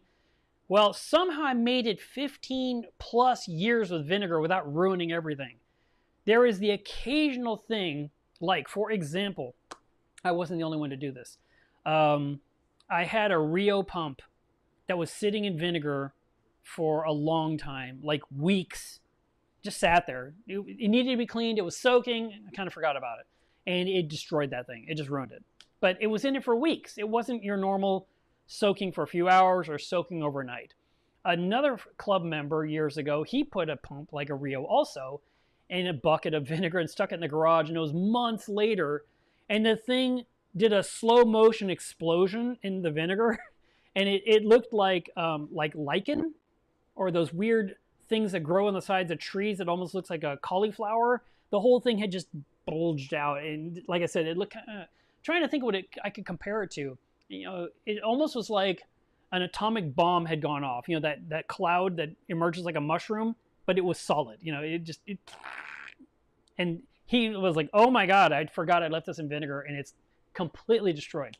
So, like I said, some people are anti-vinegar. I have also used muriatic acid, which works great. I love it. It is fantastic. It is fast. And I will put stuff in it for 20 minutes and I can scrub it nice and clean. I've squirted muriatic acid down the inside of my poly tank, the big thing for salt water, once a year to rinse the walls clean. It's so easy. You just spray it on and everything on the walls just melts to the bottom. You take a garden hose and you rinse it all away and boom, it's clean. It takes no time at all. And if you have the ability to take the tank outside, which is what I wish I could do, mine's too big to do that. But if I could get it out of the building, I could put it outside. You can take the container and you can pour a gallon of acid in there. And you can stand back and you can add a little bit of water if you wanted. Now, you have to put the water first and then you add the acid. You don't put acid in and then squirt water because it can explode on you, right? So that's a very important thing. You've got the water in there. You add your half a gallon or your gallon of acid, whatever you feel is in the right amount. And you just take your container and you just do this. You just tilt it and the water will slosh. The acid water will do this. And you can just watch as it sloshes. All the crap that's lining the barrel or the trash can you're trying to clean will just melt away. And you take the entire container and you turn it a little bit and you do the slosh. Then you turn it again and you do the slosh. And you turn it again and you do the slosh until you've cleaned all the walls. And then you just rinse it all down, pour it out, and you're done. Works so fast. I love it. Just be aware of where you're pouring it out because the acid can leave damage. So you could put baking soda in there to cancel out the pH, and then you could, flush it down the driveway and it wouldn't affect anything. But what I've been using lately, and like I just showed in the video yesterday, I've been using Pump Clean for the last few months. Now, before I used Pump Clean, I was buying citric acid. And you get this bag from Amazon. It's about this tall. I don't know, it's like 4 pounds of stuff, and you take a cup or two and you put it inside a body of water, like a couple of gallons of water, and you can take power heads and stick them in there and plug them into the wall and let them circulate that citric acid solution. And then an hour or two later, you take it out and you scrub everything. And if it's clean, you're done. If it's not, now that you've scrubbed off some of it, you put it back in, because now the newly exposed dirt will now get also soaked in the acid. And then you can take it out. And the nice thing about that one, it doesn't burn as much as muriatic acid, right? So you're not going to melt the skin off your bones. And you don't have the crazy vapors that make you sick. And you don't have to be scared, like pour it down a drain. It's not going to like destroy your sink or anything. So a lot of people like citric acid. And I was doing that, but I couldn't get a big enough bag of it. You know, for my system, I just need more of stuff. And I didn't like buying lots of little bags. You know, I'd buy a bag, I'd use it, I was like, oh, I need to buy another bag. And so Amazon was sending me a pouch every so often. But then Pump Clean came out, and people said, oh, that's just citric acid in a fancy package that costs more money. But whatever's in that container, it's some kind of proprietary solution. And you have this little scooper cup, like you might be scooping coffee beans, you know, to make coffee in the morning. You have this little scooper, and 4 of those scoops into a gallon of water will clean a lot. And that container has multiple gallons worth of cleaning stuff in there. So I've been using that, and I like it. And one jar is like 20 bucks. So you're using less of it. So mathematically, you're probably on par for what you would use for buying bags of citric acid. You know, you're going to buy a bigger amount of that, and you're going to use more of it to do what you have to clean. And I think math, it's pretty close. Maybe it's slightly higher, but it's completely safe. There's no odor. I don't worry about pouring it down my metal sink, and it's not going to destroy the stainless steel. And it's been working really well. So I've gone through 2 or 3 jars of that over the last year or so, and I really like it. But is it the best? I don't know. It's just a tool. It's just one more thing I use. Steve says, is it better to dose kalkwasser or use 2-part? You're talking to a guy that has a calcium reactor, which is number 3. That is the 3rd choice. I actually love the calcium reactor, and I find dosing 2-part to be extremely frustrating. I've done it. I hated it, but it can be done. I just much more prefer a calcium reactor. But when my new frag tank goes up, I'm sure I'll be dosing 2-part in there. Kalkwasser is something I've avoided because it's just such a tank killer. And I recently did in the last 6 months, I did a video with Chris Meckley, and we talked about kalkwasser for about 2 hours. So if you haven't watched that video yet, you should, because he talked about it for so long that he actually got me thinking maybe I should try it again. But kalkwasser has a pH of 12, if not higher. According to Chris, you want it to be 12.44, I think he said. That's the perfect mix of the solution. The problem is if that overdoses into your tank and too much goes in, it will kill your reef. And I grew up in the reefing hobby around hundreds, if not 1,000 threads that said, I just nuked my tank with kalkwasser. And I thought, man, I'm never using that stuff. Now, I did try it out briefly in the early 2000s for maybe 6 weeks to 3 months, some 6 to 12 weeks. And it was just so messy, and I hated it. And I was just like, number one, I don't trust it. Number two, it's such a thing that I have to keep cleaning up after. And I was like, it's just not for me. And I just blew it off. And I just enjoyed my calcium reactor. But kalkwasser is cheaper than 2-part. But 2-part is so cheap anyway. I mean, a calcium reactor was considered expensive back then. That's why people wanted 2-part. Like, oh, I can't afford a calcium reactor. That's like an $800 investment. And I can get 2-part for like 50 bucks. It's like, you can, that's true. But then people started buying dosing pumps, and they started buying not your $50 dosing pumps. They were buying dosing pumps that are $300, $450, super fancy, and talk to their phone with apps, right? So now you've got your fancy containers you put the 2-part in that were made custom. You've got your fancy dosing pump. You've got your ingredients. You're right up there at the $800 mark anyway. So really, there's no money savings. And now you have to keep mixing up alkaline solution and calcium solution and magnesium solution because it gets used up. And so you're having to make sure you keep up with that. Or you have to make so much of it at a time that you have enough that you can keep refilling your containers every month or every couple of months. And so it became another babysitting duty. And then occasionally a dosing pump would go crazy and would pump all the alkalinity into a tank and wipe out the tank. And that even happened to the fish store up here twice. So, I mean, these are things, everything has a chance to go wrong. Everything has a risk. But I find the calcium reactor is the best tool because it's dosing alkaline calcium around the clock. It's just doing 24 hours a day. It's not just doing it during the daytime. It's not just doing it during the night. It's not doing more in the day and less at night. It's literally the same amount all the time. I'm putting in 60 milliliters of liquid in my reef every minute for 1,440 minutes a day or for 24 hours. And I noticed somewhere, I can't remember what it was. I think I did some math or I saw something in the app. I was like, what? And so I crunched some numbers, and I think my calcium reactor's output was something silly like 13 gallons a day, because it's just the liquid goes in from the reef into the reactor. The reactor has media, and it has CO2 that melts the media. And then the liquid coming out is called effluent, and that effluent is super high alkalinity and some calcium. And that is what makes my reef grow. And I've had the same calcium reactor for 19 and a half years. And if something were to go wrong with the reactor, the worst thing that could go wrong with the reactor is that the CO2 gets too high in there and melts all the media and turns it to mud. Like literally just goes to mud. And out of 19 and a half years, I think that happened to me 2 times. And all I had to do was open the reactor, pour the mud out, put new media in, and turn it back on. It was that simple. The other thing that can go wrong, or that is the issue, is that the liquid coming out doesn't come out at the same speed. Like it was coming out at the right amount now, but then, you know, for 3 months it's perfect, and then one day, like nothing's coming out. So your tank's getting nothing until you notice. And so because I have the Apex and I have the Trident, I have it constantly checking alkalinity. That's the default of the machine, is to check alkalinity 4 times a day, which is way more than me telling you, hey, it's water test Saturday, please test your alkalinity. That's me telling you to test it once a week, and some of you don't even do that. This machine does it 4 times a day. It does it at 6 a.m., at noon, at 6 p.m., and midnight. Why so often? That's how the machine's made. I didn't design it. I just plug it in and I feed it. So that is what it does. And I get notifications on my phone if my alkalinity gets too low or if it gets too high. And if I get that notification, I go check the calcium reactor and see if I need to make some changes. And that's why the first reef diary I did, I talked about how I took the whole thing apart and I cleaned it.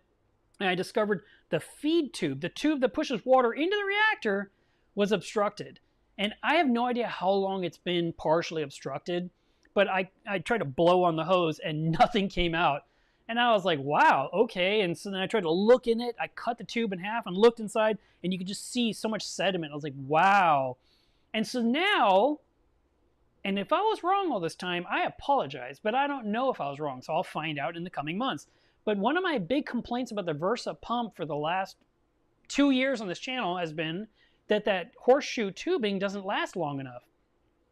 But if that tubing was getting worn out prematurely because the feed tube was obstructed, then the Versa wasn't the bad guy at all. I just kept saying it's ridiculous to have to keep replacing this piece of tubing every 2 months. That's just too fast for a dosing pump. So now that I've replaced that section of tubing with a brand new piece of tubing, and I've got my Versa running the way it should, who knows how long it's going to last? We're going to find out. Maybe it'll last 6 months or 8 months, and that would make me super happy. And I would then apologize. I've been blaming Versa for my clogged up piece of tubing. But I don't know yet. So we'll have to see what happens, you know, for the rest of 2023. But I'm very curious. But I know from time to time, I would calibrate the Versa, and I would take the tubing out of the Versa pump, and I'd see what's trickling out. I would think there was times where I took the tubing out of the calcium reactor and watched the end of the tube to see what came out. But maybe I haven't done that in a super long time. But at least now I know a spot that could get obstructed, and so I know to inspect it more frequently. And I can always just cut off a new piece of RO tubing and stick it on there once a year too, and just, you know, make it a part of my routine. And but yeah, I love the calcium reactor, and I find it to be superior to everything else on the market. That was a really short answer. John says, I think it's time to upgrade my Apex. I'm still rocking the first generation. That is an old one. I had the Classic probably all the way, you know, the Classic was the older one, right? And then you have one before that, I think. I think I switched to the newer Apex maybe 2019. Maybe. Whenever the Trident became available, Neptune Systems reached out and said, Mark, we want you to try out the Trident, but you have the old Apex. You have to upgrade. And I was like, yeah, I don't want to upgrade. I don't need your Trident. And they said, seriously, Mark, we need you to upgrade. I was like, dang it. And so I did. I upgraded my brain from the classic to the nicer one, to the one everyone sees these days. And then I could hook up the Trident. And I really have enjoyed the Trident. It's a finicky machine, okay? It's not bulletproof by any means. It is not robust by any means, but it does the job. And I've been running one now for 2.5 years, maybe 3.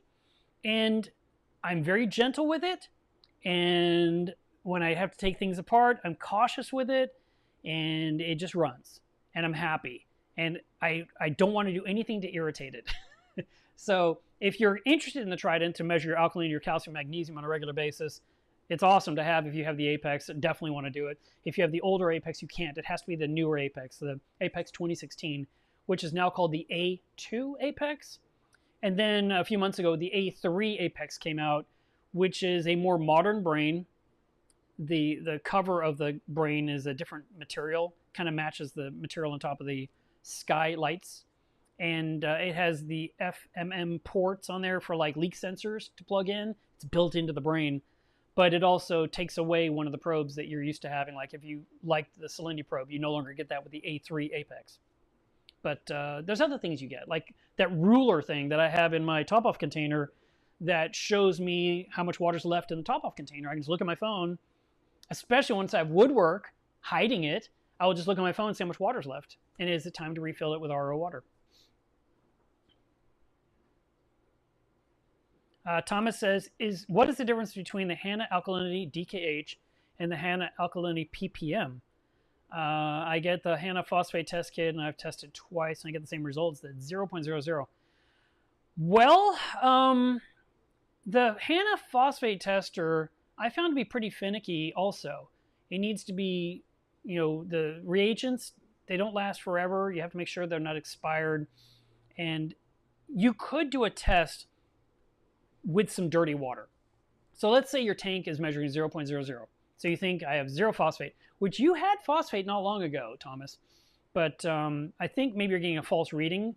You could take some fish food and you could put it in some water for like 5 or 10 minutes, stir it, like flake food or frozen or whatever. Just put some food in there, stir it, wait 5 minutes, let it settle, then scoop out the water you need for the test and do the test again and see if you get phosphate. If the meter still measures 0.00, the tester is wrong because food always has phosphate in it. Now they asked the question about ppm versus DKH. I think there's a conversion formula you have to use but I thought they had one that just reads DKH right on the front. So maybe they have 2 different styles now. I don't know. For me, I use ELOS to measure my alkalinity, and then I have the Trident to tell me the alkalinity around the clock. So between those 2, I'm always set. Lincoln says, do you recommend light diffusers for the AI primes? I have 3 on the Red Sea Reefer 350. I got a diffuser that was recommended to me. I think it's from 3dprint.com. And it just snapped on, and it has a little diffuser panel that fits in there. And it has vents on the back to let the heat out, and it's very clean looking. And it was in the video I shared yesterday. So if you didn't see it, go rewind that video, and you'll see exactly what it looks like. I think it was maybe 35 or 40 bucks. And I like it a lot because before that, I could see like these LED pinpoint lights on my sand bed, and the diffuser got rid of that. And it looked more equal, the lighting was more equalized and just kind of looked more like cloud cover, if that makes sense. And it just improved the look. And I have never had a problem with the Prime blinding me when I'm sitting down in my chair watching TV. The light is kind of at a slight downhill angle, and I could look at the puck and not have LED lights into my eyes. And the diffuser, of course, even less so. So, if you want to try them out, you can get 1 and see if you like the look. And if you love it, get 2 more. Or you just buy all 3 and trust me. But it was recommended from Eric, our moderator from Club Miller's Reef. And he says, yeah, get this. And I just said, okay. And I did. And then when I placed the order, the guy says, Mark, I can't believe you bought something for me. And I'm so happy. And he even included a couple of extra things for me as a gift. But I was like, yeah, I'm happy to buy from you if it's something that will benefit me. You know, I'm not a one-way street. I buy a lot of things. Lincoln says, do you rent par meters? I'd love to be able to use one, but I can't justify $400 for one-time use. Well, back in the day, we would buy one because we would use it more than once, especially with metal halides, with T5s, and with bulbs that wear out and age. We wanted to compare and say it's time to replace the bulbs. And so we could measure. Also, if we rearranged our aquascape and rearranged our corals or had corals that weren't doing well, we could measure that one coral and then possibly put it in a new spot and then see how it does. And if it does better, measure that and say, aha, so this coral only likes 200 par, where this one loves 650. But I believe BRS has a renting system where you can get it from them. And then, like I said, if you're an Apex user, you can buy the PMK, which I don't think is 400. I think it's less. And you get the par sensor with a rock that you can put in your tank somewhere and hook it up to your Apex and just have it measure. And then I guess, I've never done it, but I think you just look and see, okay, that's my number. Or maybe it shows you the numbers throughout the day, possibly. And then you can move it to a different spot. And you could basically work your way through the tank for a week, or you could literally put it here, measure it, move it here, look at the app, move it here, look at the app. I mean, I guess, I'm not, the worst part is I actually have it. It's here, and I haven't opened the box. These things happen to me. I acquire a lot of things one way or another. Either they're given to me or I buy them. And just because I buy something doesn't mean I install it immediately. I am well known for being too slow. And I was in my middle bedroom, which is really just a ton of fish crap. And I'm looking at the shelf, I'm like, there's a PMK right there, which is like par meter kit. And I'm just like, wow. Wow, Mark, how long has that been sitting there? And it's probably been sitting there 2 years, okay? And then next to it, FMK, the flow meter kit. And I was like, wow, Mark. So, I mean, these are just things I have that I have not hooked up or implemented, but someday I will. And, I'm the worst. I admit it, but, I have a pretty reef. So do I really need to worry about the extra toys?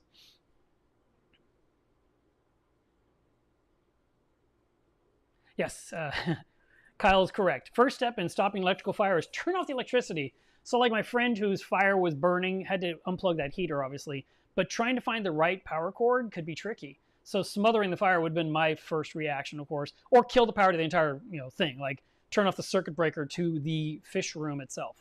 In my situation, I literally have a giant breaker that then feeds to a sub panel. So I have two choices. I can go to the main power panel and just turn off the fish room. Or I can go to the sub panel, I can hit off 6 circuit breakers.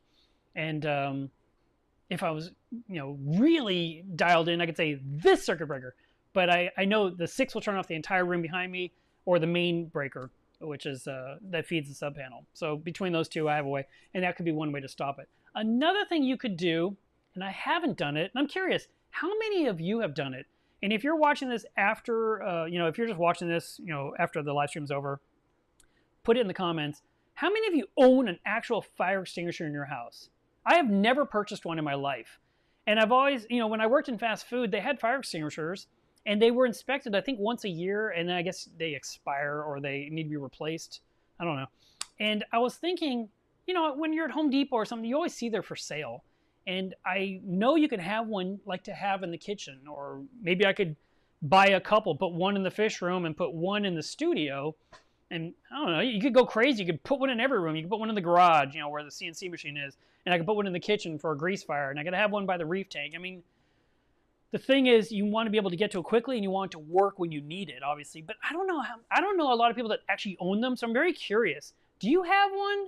Have you had to use it? And, did you have to throw it away and buy a new one because it was old? These are some of the questions I have.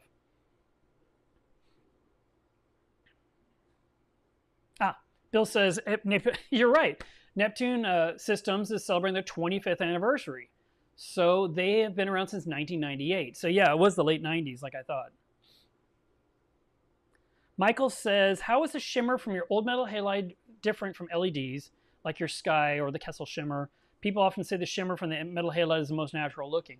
Yeah, metal halides gave me a beautiful shimmer. I loved it. I had it like that forever. And once I put the sky on the tank, most of the shimmer is gone. There's a little tiny bit. I mean, if you're watching this video right now and you're just staring at the hammer coral, wait for Spock to get out of the way, you can see there's a shimmer. It's not one color nonstop. There's like this shadowing thing happening.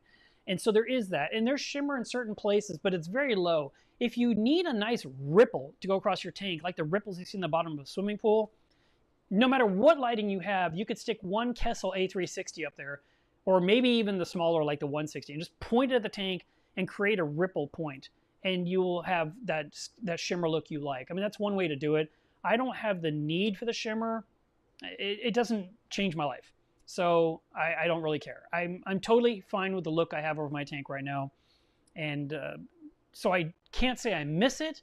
I was used to it. It's gone. I don't care. I'm very happy with the skies. People always say, well, what's the downside, or what are the pros and cons? Like, I loved it. The minute I turned them on, I said to myself internally, I should have done this years ago. But I could not because they didn't exist yet.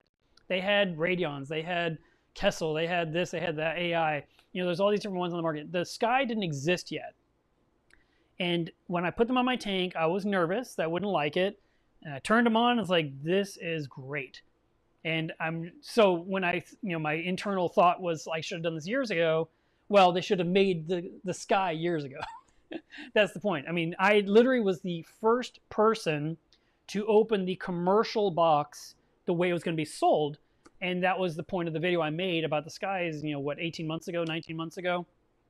I was doing the unboxing, the official unboxing. No one had done a video about the sky on YouTube yet. I was the first guy. And so it became a 1-hour infomercial because I wanted to really share the buyer's experience and answer all those questions that people always ask about. Well, what about LED? What about shimmer? What about heat? What about electricity? What about shadowing? What about the disco effect? What about the cord length? What about, if it gets wet? What about cooling fans? Is it gonna be noisy? I wanted to know all that stuff. And so that video was super long and it was very much like a commercial, but I was trying to cover all the possible questions that come up because I was the only video talking about that light at that time. Now, at this point, it's like a commercial because there's so many other videos talking about the same light. But at the time, I was going to be the focal point of the topic. And Terrence was here, who is a salesman by rights.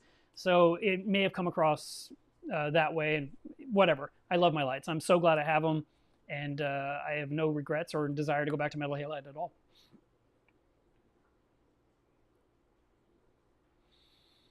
Dave says, do you know anyone personally that uses the dissolved oxygen probe in the PM3?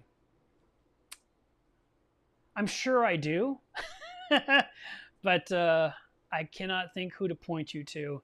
Maybe Oh Too Many Fish, Dave in California, he might have it on his.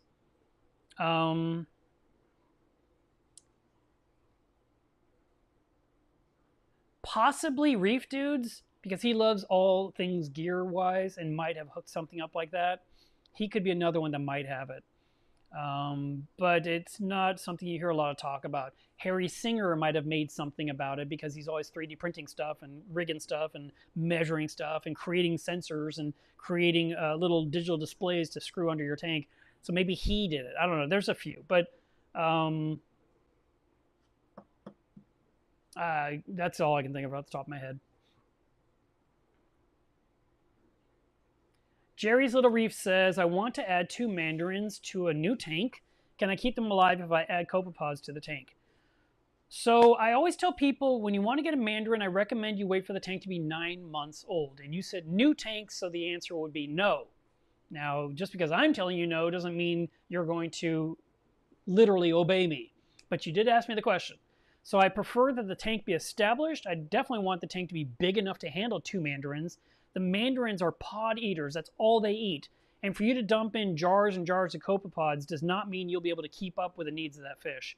What you really want is a tank-raised or tank-bred mandarin like Biota or ORA, which I don't think ORA does it. Biota is the one. And they sell little tiny ones that are already eating pellet food. And that way, when you put the mandarin into your tank and you're using the food they use, you're already winning the battle.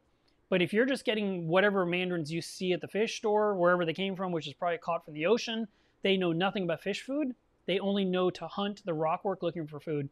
And I bought a mandarin last year, a little green target mandarin, and I received it from Live Aquaria, and it was emaciated. It was starving the minute I got it.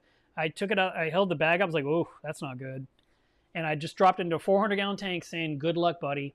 And that mandarin didn't move for 3 days. It just sat in the spot it sat, it parked and didn't move.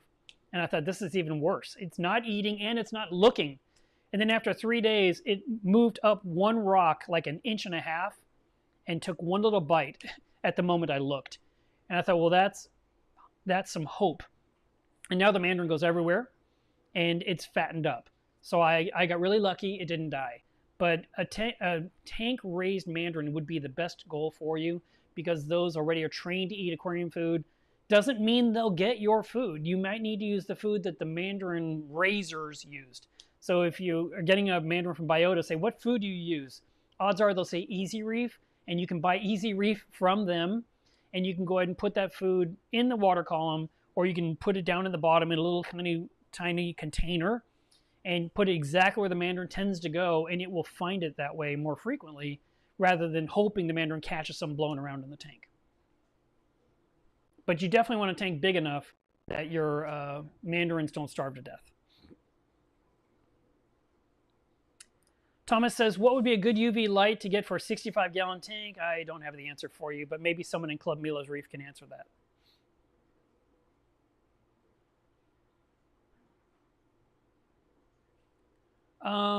Just another reefer says, got my most expensive coral today, a rainbow trachyphilia. When I glued it in the tank, well, how big is this trachea that needed glue? When I put some, I glued it in the tank, some glue came off. My purple tang ate the glue. He seems fine, thankfully, and ate only after, but my God, I was freaking out. Yeah, sometimes a fish, like a tang, will go inspect something you just glued down, and they'll glue their mouth shut. And you're just like, oh no. Believe it or not, it's happened many, many times.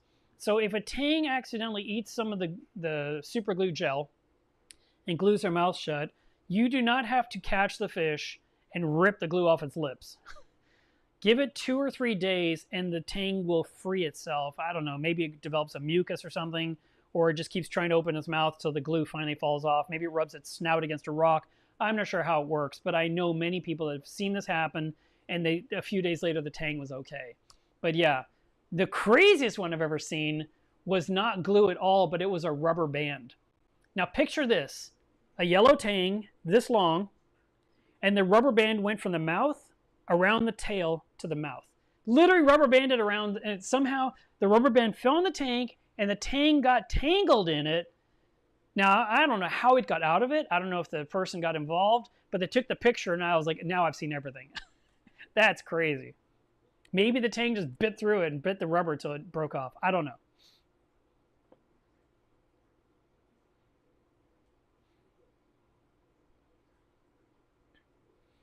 Sailor JBN says, my electrician brother made me install a wire with a bigger square, more copper string. Okay, maybe you mean a bigger diameter to stop the wires from overheating. Yeah, if your wiring in the walls is, for example, let's say the wiring to where your aquarium is 15 amps, and you were told you can put a 20 amp breaker in the breaker panel, so now it'll be 20 amps. Well, the wire is not rated for 20 amps. So it will overheat in the walls of your house.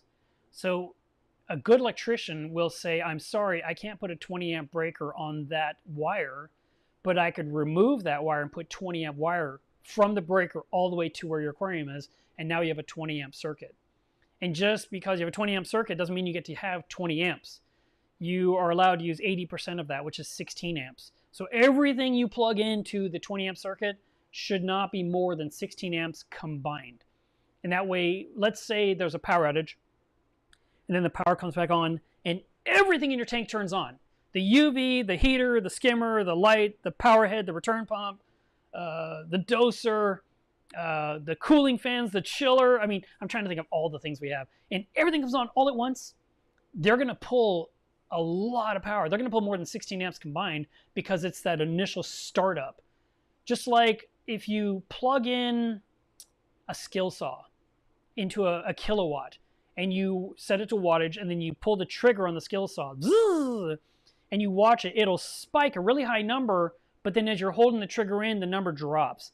That surge is because it's pulling a lot at first, and then it kind of dissipates down to its normal flow rate. And when it comes to your that's why you have a 20 amp circuit. It can handle 20 amps. It can't handle 30 or 40, right? So if you have everything in your tank adds up to 16, but when they all turn at once, they might pull 20, but it won't trip the breaker because there's that 20% margin.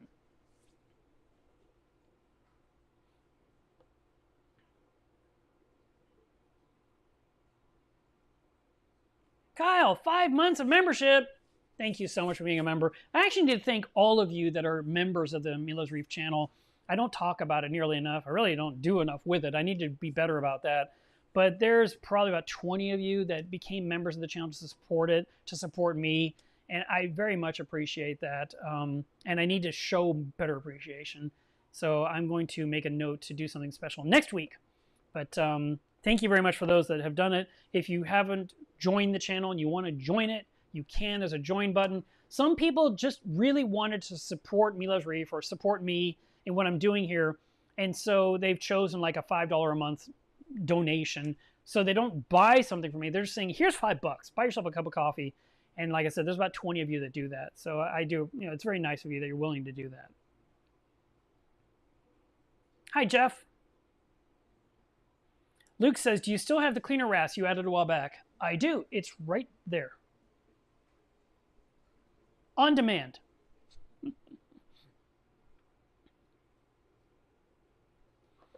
Let's see.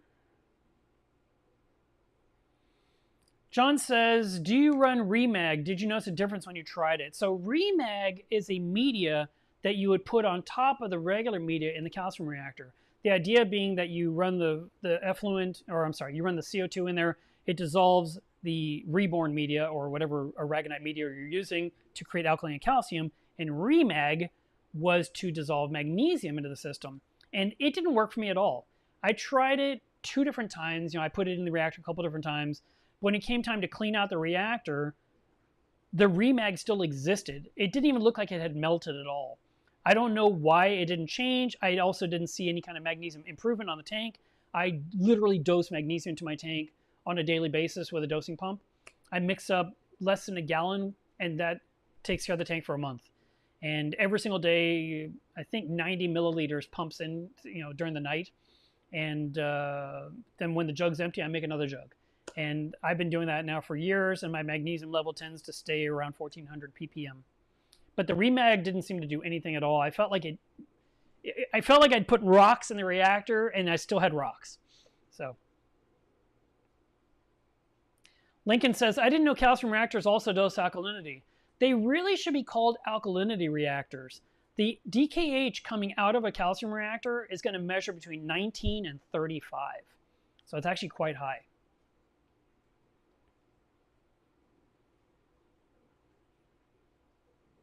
Insane Reefer, hello, says I've got that whitetail bristletooth tang. Everything is good, but it keeps swimming toward the tank like the wall. I'm assuming it thinks there's another one in the reflection on the glass. That can happen. You could even try putting up a mirror and see if that really makes it do that. Or maybe it's just checking to make sure it looks good.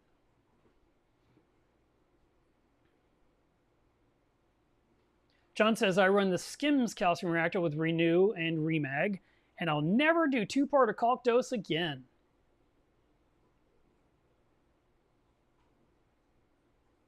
Thank you, Reef Keeper. He says the HANA website has a conversion chart from ppm to DKH. I thought there was a calculator for it. I just didn't know it was installed in the kit, like in the card, that gives you the instructions. I felt like it should include it. But I've used the alkalinity HANA checker, and it was DKH. You just did it. It was a super fast test, and it showed me the number immediately right on the screen. I don't remember it being ppm. Maybe I'm remembering it wrongly, but I'm not a HANA checker user. Hillbilly Reefer, I just saw your question now. I answered it 10 minutes ago. By now, you're like, I already know the answer, Mark. Leave me alone.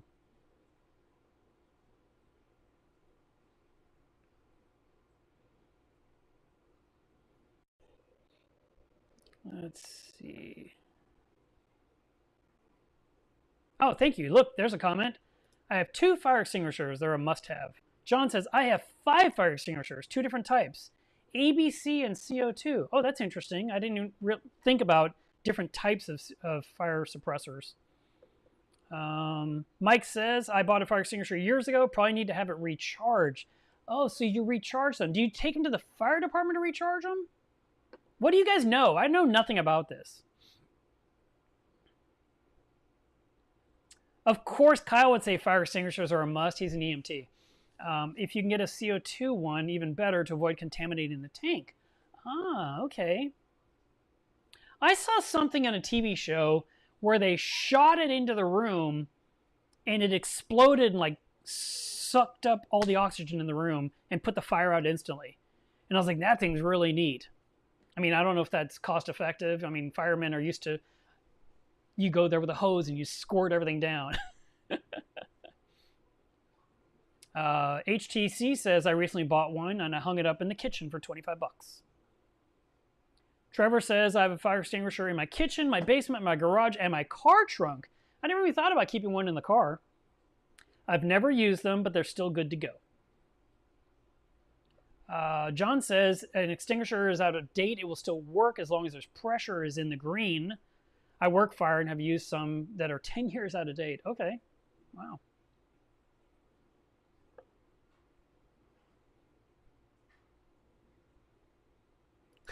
Spencer says, over the last month, I'm on stream 100 from the beginning. Wow. One big takeaway from watching them back to back is it's taking a long time to get Tammy's reef video out. Yeah, I know. And her tank doesn't even exist anymore. But the video still exists on my hard drive. Just one day, maybe one day what'll happen is I will just retire from work. Wouldn't that be nice? And I would just sit at my computer and I'll be this video hobbyist. And I will just literally go through the last 2 decades of my life and I will find things and release a video every single day. And that'll be my new thing. Just a little video every single day. Maybe. We'll see. Reefkeeper says, since you mentioned Spock, I was wondering, how is your eye doing after the surgery you did a while back? We didn't do surgery. We just did a health check. And her eye just got worse. I basically think she can't see out of one eye. And to be honest, she, I've had her a long time. I've had her since 2004. She's 19 years old in my possession. She seems thinner. I'm trying to do better about putting nori on the clip because I know that she can go grab that. She used to be so good at, gobbling down big pieces of krill. And now when I put the food in the tank and the krill hits the water, sometimes she gets one, most times she does not. She eats a lot of mysis and stuff. And I see the pajama cardinals grab the krill. So if I do nori, at least I know she's bulking up on that. And if I would put in enough nori so she can really do it, that would be ideal. Because I'd like her stomach area to look more thick. Right now, she looks healthy, but I feel like she could be a little rounder on the bottom half. And that would make me happier. There, see, she's right there. That's my girl.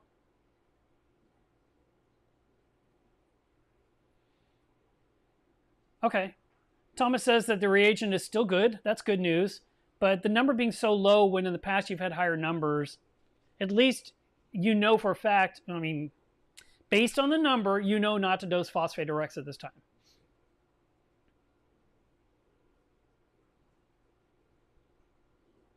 Oh, nice.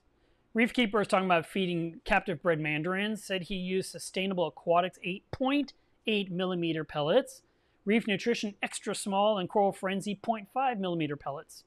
It's a little more expensive than a wild caught fish. Yes, they do cost more to get tank raised, but you're going to have a better chance of success with a tank raised fish, I think. I have bought a lot of tank raised or captive bred fish over the last 10 years. My reef had a whole bunch that were tank raised.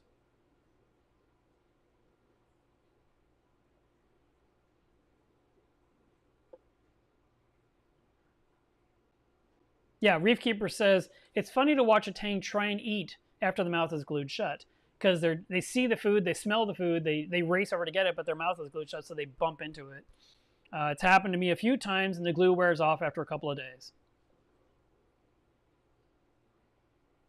Thomas says, I got a captive bred mandarin from Algae Barn. I've had her for a year now and she's doing awesome. That's really good. I'm glad to hear that. Tim says, have you come around to the possibility of getting some dragon-face pipefish for the reef? I totally want to do that. I just haven't done it.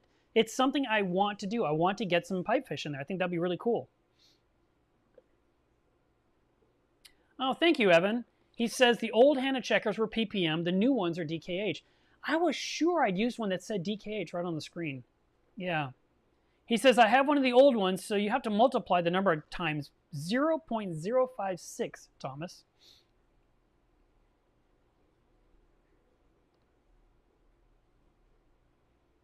Tim says, at what time or age do you feel like you got the hang of it with reef tanks and corals? When did you get your first coral? I can tell you that. I got my first coral. Okay. I started the hobby in '97, and at first it was just rock and a couple clownfish and a lot of green hair algae. I have pictures to prove it. The fish store I was going to probably sold me some mushrooms and a Colt leather coral. And I know I got feather dusters and stuff. So that stuff happened in '98. And this stuff is documented on Miller's Reef. If you go to my past tanks and go to my 29-gallon, it'll literally show you exactly when I got stuff. But I can tell you I got my first SPS coral in 2002. And that was a Pasillipora. It was a pink one. And I put it in my tank under power compacts, and it grew and grew and grew. I also got my first clam at that same Macna and put it under power compacts, which everyone says you absolutely cannot do that. And I just said, I'm going to try it, which was kind of stupid and stubborn. I should have listened. But the person, I just was staring at this Maxima, and it was that aqua blue, and I loved it way too much.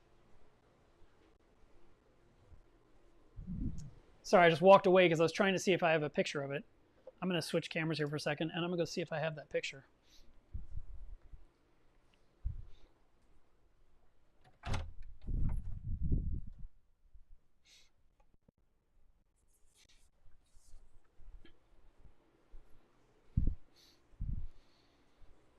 All right. Let's see if we can do this.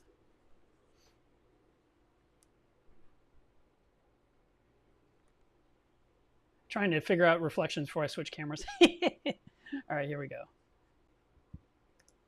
So this was my Maxima. Look at that thing. It's gorgeous. This was a top-down view inside my 280-gallon reef. That was my original clownfish that I got in 97, 98. And this would have been in 2004 or 2005. And that Maxima, you know, it started off as probably 2 inches. It had grown to like 5.5 inches. And it was just beautiful. And I grew it under power compacts for 2 years in my 29-gallon. And people said, only Mark could do that. No one can do that. No one can put clams under power compacts. So a power compact was a U-shaped light bulb. It like a T5 that was bent and just went like this and went back. It had this really weird plug on the end. And there was two kinds of power compacts on the market. There was 4-pin that was straight in a row, and there was 4-pin that was like square. And people always messed that up and bought the wrong kind and came home and couldn't plug it in. And like, dang it, I got the wrong power compact. And they were brittle, and so you plugged them in, you didn't touch them. And then, you know, I guess every 9 or 12 months you had to buy new ones and put them in. But later on, the T5s came out, and the T5s were probably, I don't know, I'm just going to randomly throw a number in the air. They're probably 1,000,000 times better than a power compact bulb, and they really could punch out some color into the tank and give some intensity, and they were hot. I mean, power compacts were warm to the touch, but T5s were hot. You couldn't touch the bulbs. You get burned by them, and you always had to put a cooling fan in your canopy to blow the hot air out to get that heat away so the bulbs wouldn't die prematurely. So, Tim, I would say I had the hang of corals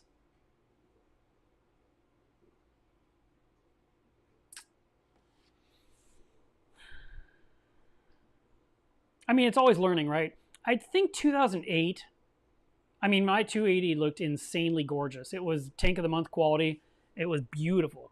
And it was featured in a Tony Vargas book because it was such a nice reef tank. And Ultimate Corals, I think it's called.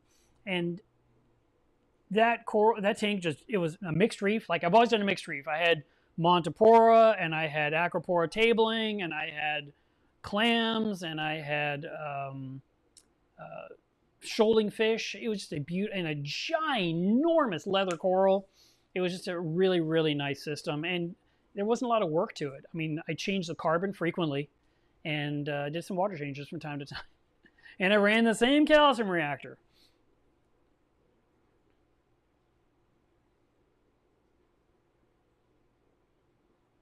Ah, John says the stuff I saw in the TV show being shot into a room to put out a fire was probably halon and you can't get it. Oh, too bad. It seemed like such a great way to put out a fire and not hurt anyone and also not drench all the possessions. I mean, just some kind of a oxygen vacuum bomb seemed brilliant to me. Robert says, I just bought 2 fire extinguishers at Home Depot. It was a 2-pack, or a kitchen pack, and he thinks they're good for a few years. Tim says, Tammy's video is just a myth. Well, there's already a video on here. That's just like the follow-up. You don't care about that one. No, I really should have done it. I think I didn't like how the interview filmed, and I knew I had to do a lot of splicing, and there was some footage missing, and so I just never killed myself trying to get it figured out.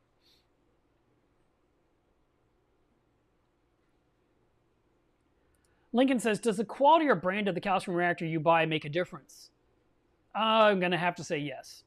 There are different ones on the market. The one that I absolutely hated was a German one made by Knop, K-N-O-P.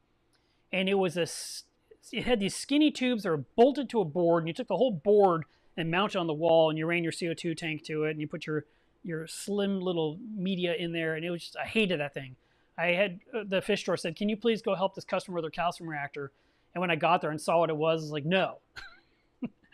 I can try, but I think no. I think this is a horrible reactor. It might be perfect for nano tanks or something. I have no idea. But I never could embrace that one. On the market, I mean, I've been using this Life Reef, like I said, for 19 and a half years. And it has been pretty much bulletproof. There's been a couple of parts that failed on it. I've had to replace the pump on it probably 3 times. It's a mag pump. And I had a little tiny fitting break off, and I had to build the apparatus to repair it because at the time when I contacted Life Reef, I guess he makes calcium reactors like once a year. And I think this was the middle of December. And I wrote him, said, hey, I need such and such a part. Can I get that from you? And he said, no. I was like, really? And he said, I won't be building calcium reactors till February. And I thought, what am I supposed to do for 2 months? That's crazy. I need this piece. So I went to Home Depot and I built this section I needed, which I'm still using to this day. And then there was a bubble counter on the side, but one time I put way too much CO2 pressure into it accidentally. I made a mistake with the knobs, and the whole thing just like cracked into a million pieces. It just looked like a spider web. And I think I went on a trip and I came home and this thing was just like, and I was like, wow, what happened here? So I went ahead and I thought, I'm sure if I asked, Jeff for this part, he's gonna say, no, not till February. Actually, it's February. This is the perfect time to order that piece, right? So what I did was I discovered that the bottom that screwed on and the top that screwed on to this acrylic sleeve that had cracked so badly, the top piece and the bottom piece fit together without the tube. So I put them together because that assembly was a bubble counter with a check valve. Well, I didn't need the bubble counter because there was a bubble counter on the regulator, which is on the CO2 tank. So I saw my bubbles there. I didn't need to see bubbles a second time. So I eliminated the bubble counter. And by screwing those 2 parts together, it just made the whole thing shorter with a check valve that still works to this day. So whenever I do my work on the calcium reactor like I did earlier this week, I went ahead and I opened up the 2 halves and I rinsed it under water to get any salt creep out of there. And I tried to blow one direction, which it did. I tried to blow the other direction, which it didn't. It still works. I put it back together, put it back on the reactor, and it's still going. I about 3 years ago, I did float the idea of just getting a new calcium reactor, and I asked a lot of companies, well, what's on the market? What exists in the late 20, well, almost 2020s? Like, what exists now compared to what I have that could be so much better? And, MRC makes some, Geo's Reef makes some. At the time, Aquamax was making them, which was a Marine Depot product. Precision Marine was making them. I mean, there was different companies. But then after all that, nothing really made me want to jump ship and get a new one. Mine was still working. And here we are 3 years later. It's still working. 19 and a half years later, because I've never dropped it. I've shaken it, and I've disassembled it completely and cleaned it 20 times in 20 years. But I think if I did get a new one day, it would probably be Geo's Reef. Even though I think it's a little different. I think it has a problem with trapping air at the top, which I would have to figure out how to overcome. Not positive about that, but I think that's a thing. So, or maybe I'll just tell Jeff, make me a new one. And make one that's made for this size tank, because I have a feeling mine was rated for like the 280. But I've had it work with my 400 without issue. I have not had to like supplement the tank with like one part, not two part, but one part, because the calcium reactor couldn't keep up.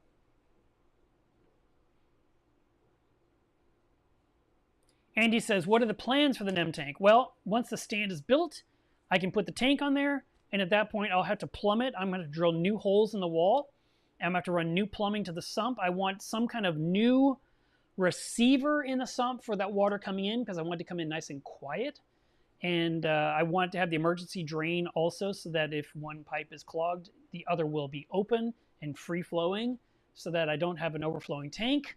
I'm going to also do a canopy to go around the top of the tank so I don't see the light fixture at all.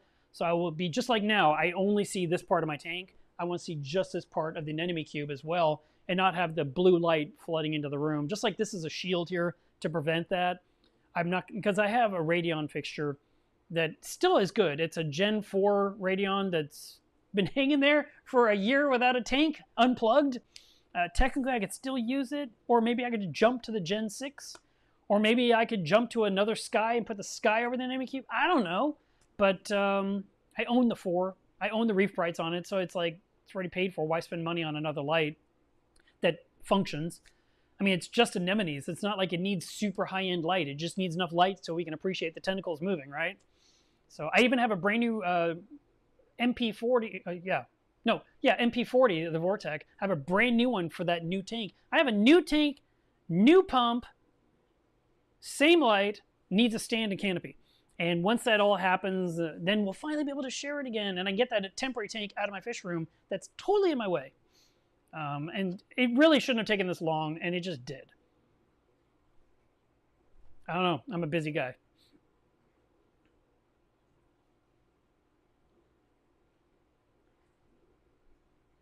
Reef the Sea Forever says, I have a PC ballast that still works. No, that's crazy. A power compact ballast that works. Where can you find the bulbs? Yeah, he says 4-pin. Let me know. I don't need it. Reef the Sea Forever also says, I still have my 400-watt metal halide with blue line ballast and a Awasaki 20K bulb. I still have all my metal halides, my ballast, my bulbs, and my backup ballast and my backup bulbs. But I don't think I'll ever use them. They're kind of just eating up space. I think I need to like just haul them out of here and put them in the attic space of the studio. Just get them out of the house. But if I were to have a Sky die, I could literally grab a metal halide and hook it up and put light over the tank immediately while I'm deciding what to do next. Triggerfish says, you totally need to get another clam. Also, I've got a forest fire digi yesterday and I love it. Oh, that's a great coral. I don't think I can have a clam in the tank. The copper band butterfly probably will kill it. And then when I move over this beautiful Japanese pygmy angelfish, the C. interruptus, I think it's a clam eater too. So between those two fish, I think clams are not going to be a choice. Which means I might need to set up another tank. Or maybe when this moves out, I could put a clam in this tank. Unless I take out the C. interruptus and I put in the lemon peel angelfish that I wanted to get for this tank, That one probably eats clams too, which means no clam in this tank, which means I might need to set up another tank if I want to have clams.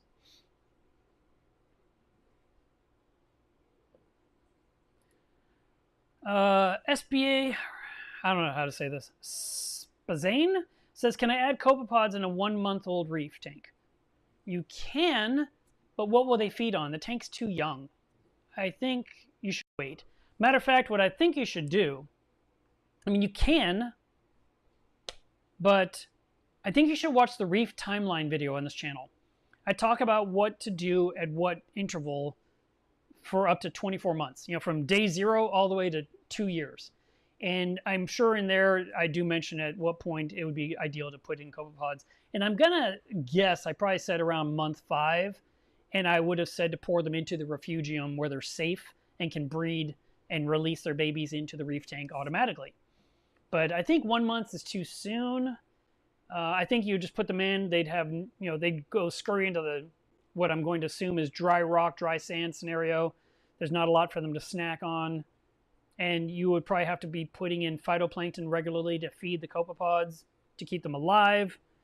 So yeah, I think it's too soon. I think you should do it a little bit later when the tank gets a little bit more established. Like during the ugly cycle, think of all that algae everywhere. The copepods could be snacking on that.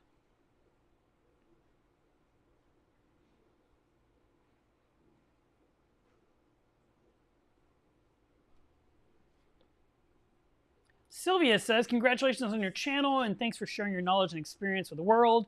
I follow you from Spain, and in this live, I'd like to ask you 2 questions. All right, let's see.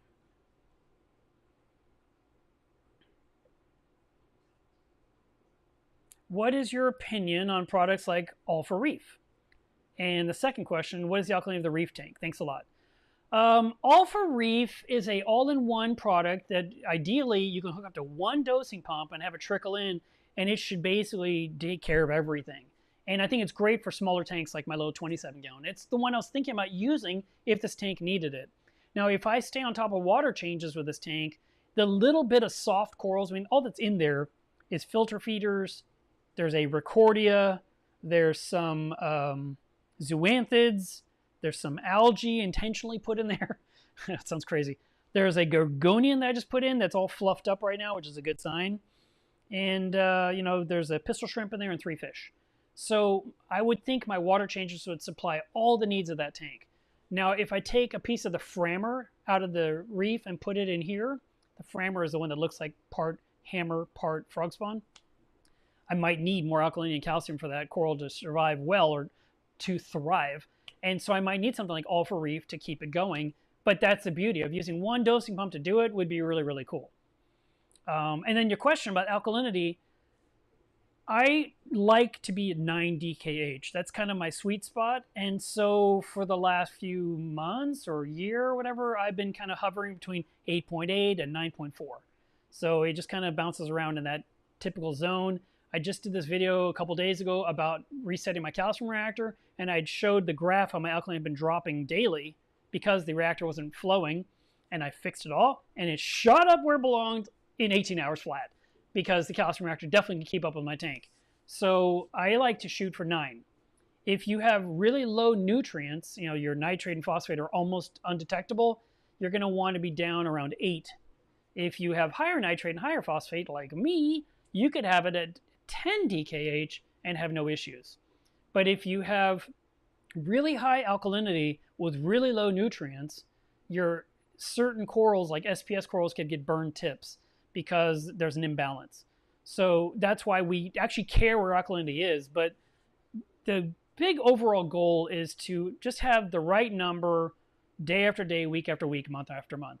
And if you can keep that alkalinity as stable as possible, your reef is going to do so much better than one that's all over the place and erratic and shooting up and coming down and shooting up and coming down. So there's my answer. I hope that helps. And then Young says, do you think adding more power heads in the tank will cause SPS to have to readjust, stop growing for a bit? When you plant corals in your tank, they initially learn the flow you have. And as the corals get bigger, they literally become obstacles of flow.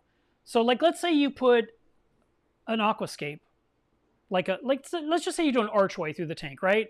And you plant SPS, and you put a power head here and power head here, and the flow is doing this thing. And all the sticks are growing. But then this stick becomes this big bush, okay? And the power head's still here blowing, but it's hitting this coral and going through this coral to hit this one, and you got one on the other side doing the same thing. As they become bigger, they become impediments to the flow in the tank. So you may need more power heads, or you might have to move the power heads or change the angles of the returns. Or like in my case, I'm using the random flow generators right here. Those nozzles shoot water at different directions constantly. And I mean, literally I put my hand in front and I can feel the water hit here, and then it hits here, and then it hits here, and it hits here. It's so crazy. For a thing that has no moving parts, I'm so amazed at how it continues to work. And once in a while, I take those nozzles off and I soak them in some acid to clean them really good, put them right back on. And these are those newer ones that are made of rubber.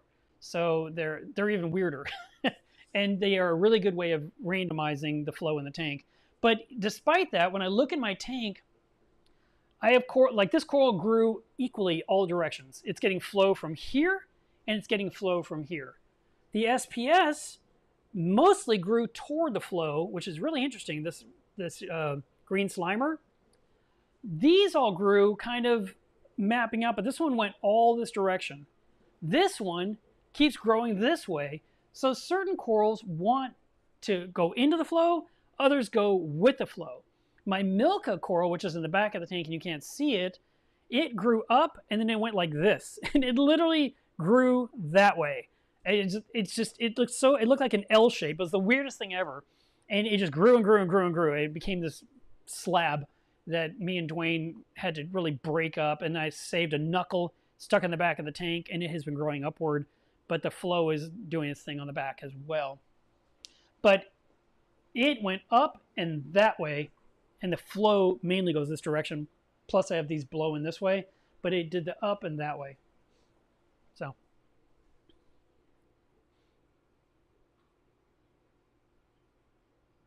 Bot says, my dinos are completely gone. Yay! Wait, we need to celebrate that. Where's my sound effects? Dang it, right when I need them the most. Sound effects. Found them. Yay! All right. So, he says, I've been fighting them for 2 years. Out of every single method, what finally worked was Galaxy Pods and Fido from Algae Barn, along with dosing nitrate and phosphate. Yeah. You know what's nice about that? You just described that you outcompeted a vicious bacteria with food and of course nutrients. So you would never think that to get rid of bacteria you have to put in something like that. You would think the tank's too dirty and you don't have pristine enough water. That's pretty remarkable. Oh, Deltec, that was another calcium reactor. Trevor says, I don't run a calcium reactor, but the Deltec CRRT calcium reactor looks brilliant. Reef Builders has a video on it. It's kind of unique and uses a float valve. It's a lot of dollars though. You know, my friend Brad, the one I talked about earlier, he had a Deltec calcium reactor. So Terrence got the same calcium reactor for his tank, the tank that caught fire I talked about. And both of them, and then my friend Aaron, he also got one. But all of them had problems with the pump on the side. They had problems replacing it. They had problems getting another one. It was always a battle. So if you want to do Deltec, but then put a Seache pump on there from the beginning, because you're going to be miserable with the Aqua Bee pump for whatever reason. It's just not a good pump. And I don't know why they just don't make it without that pump. They should just make it with the Seache instead. Ollie says, do you think a rocking wave or still is important part of the daily flow cycle? You know, I've never done a wave action in my tank. I knew when the wave action became available. I think the first company that did it well was the Tunzi Wave Box. They had a stream pump with a box around it, and it would just cycle the flow through that box, and you'd see the water level lower in the box and just surge in the tank, and you create a wave. Then the Vortec pumps came out, which I've been running, since they were invented, and you could set that to wave. And even then I didn't, because my concern was something that both Ecotech and Tunzi said, that a tank with wave action will reduce the lifespan of the tank by 20%. So if you have a 10-year tank, it's going to last you 8 years. And I was like, wow, that sucks. So I never did wave action. I've seen some people that do it. I remember visiting a tank in Austin, and he had the wave action, and his anemones were like tight against the rock and had beautiful big bubbles. And I was like, wow, that looks so cool. It's like, yeah, it's the wave action. I was like, ugh. You know, I mean, I don't want to do it, but I thought, so that's the solution. But I've just never chosen to look at a tank that does this all the time. I don't know. It's not my thing. I also never bought a lava lamp in my life. And I don't have a jellyfish aquarium because, again, it's the same boring look I don't like. I really like chaotic flow. I think there are times when it's good to have lagoon-style flow in the tank, you know, kind of a quiet movement, possibly during the feeding hour. You know, that way the fish aren't chasing the food so hard, and the food can just drift around the tank. The fish can get it, the corals can get it, and then get back to that chaotic flow where it's really churning up the water and keeping detritus off the corals and keeping the rocks nice and clean. But I've never found the wave action thing to be beneficial to me or, you know, the friends I keep. You know, I can't think of any friends that have a tank with wave action that I could point to. Let's see. Reef Keeper says, my copper band 100% went right after my clam when I tried to introduce it to the big tank. The clam is in my brand new tank I just set up. Save the clam, get it away from the copper bands. Yeah, I didn't think so. Greg says, can I add a copper band to a 105 gallon that has 3 tangs, a fox face, and 2 clowns? Yeah, you can do that, but that tank is getting maxed out. I mean, 3 tangs and 105 already sounds like a lot of tangs. I hope they're little tangs, you know, like you got juveniles. As they become bigger, you're going to realize that they really can swim and they need a lot of space. Chris says, what time do you go live in the UK? Or in UK time? I don't know. I barely can keep up with Texas time. I can tell you I go on at 2:08 Central Time in Texas. So you can stick that in Google and say, what is 2:08 in Texas time in UK? And it'll spit out a number like, I don't know, 11 p.m., 11:08 p.m., I guess. I don't know. Something. I think you guys are like 7 or 9 hours ahead of us. Yeah, Lincoln says you can put clams on the floor of the NEM tank. I could probably do that because initially the anemones won't be everywhere.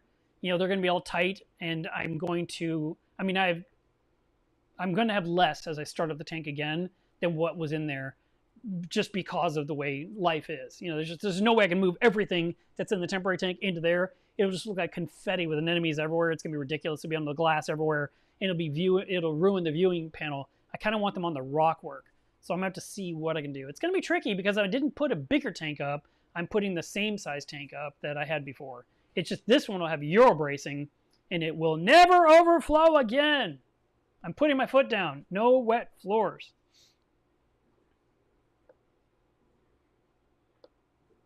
Ah, see? Reef Keeper did the conversion. It says 8 o'clock. So 8:08. Insane Reefer says, I use All for Reef. It works great, keeps up with the demand of my Reefer 250, but it can be expensive if used on a bigger tank. Thank you, Johnny. Appreciate that. You guys are so helpful. Let me make this huge. Look at that! 8:08 UK time. That's the first time that's been said on this channel ever. Guys, we've been talking for too long. We've been going for 2 and almost a half hours. I'm going to wrap up with my same spiel. It is Water Test Saturday. Please do test your water. I'm going to test mine. I want you to test yours. If you'd like, share your results. Post them in Club Mila's Reef. Post them on Instagram. Tag me. Tag at Mila's Reef. Do hashtag post your results. Hashtag water testing. You know, let's just go ahead and show the world that we're doing our due diligence with our aquariums to see how the water is and see what needs to be corrected. Because if you know now how your water is doing, you can fix it before the corals and the fish start responding adversely. If you have a slight imbalance of something, you can correct it now, and the corals will never know there was a problem. And that's how it should be. We want to make sure that all of our livestock is nice and safe and healthy because water tests save lives. I thank you guys for tuning in today and listening to me go on and on. Please do check your electrical top to bottom. Look for anything that could possibly be a sign of damage or wear and tear. And if it needs to be replaced, just replace it. Don't say it'll be okay.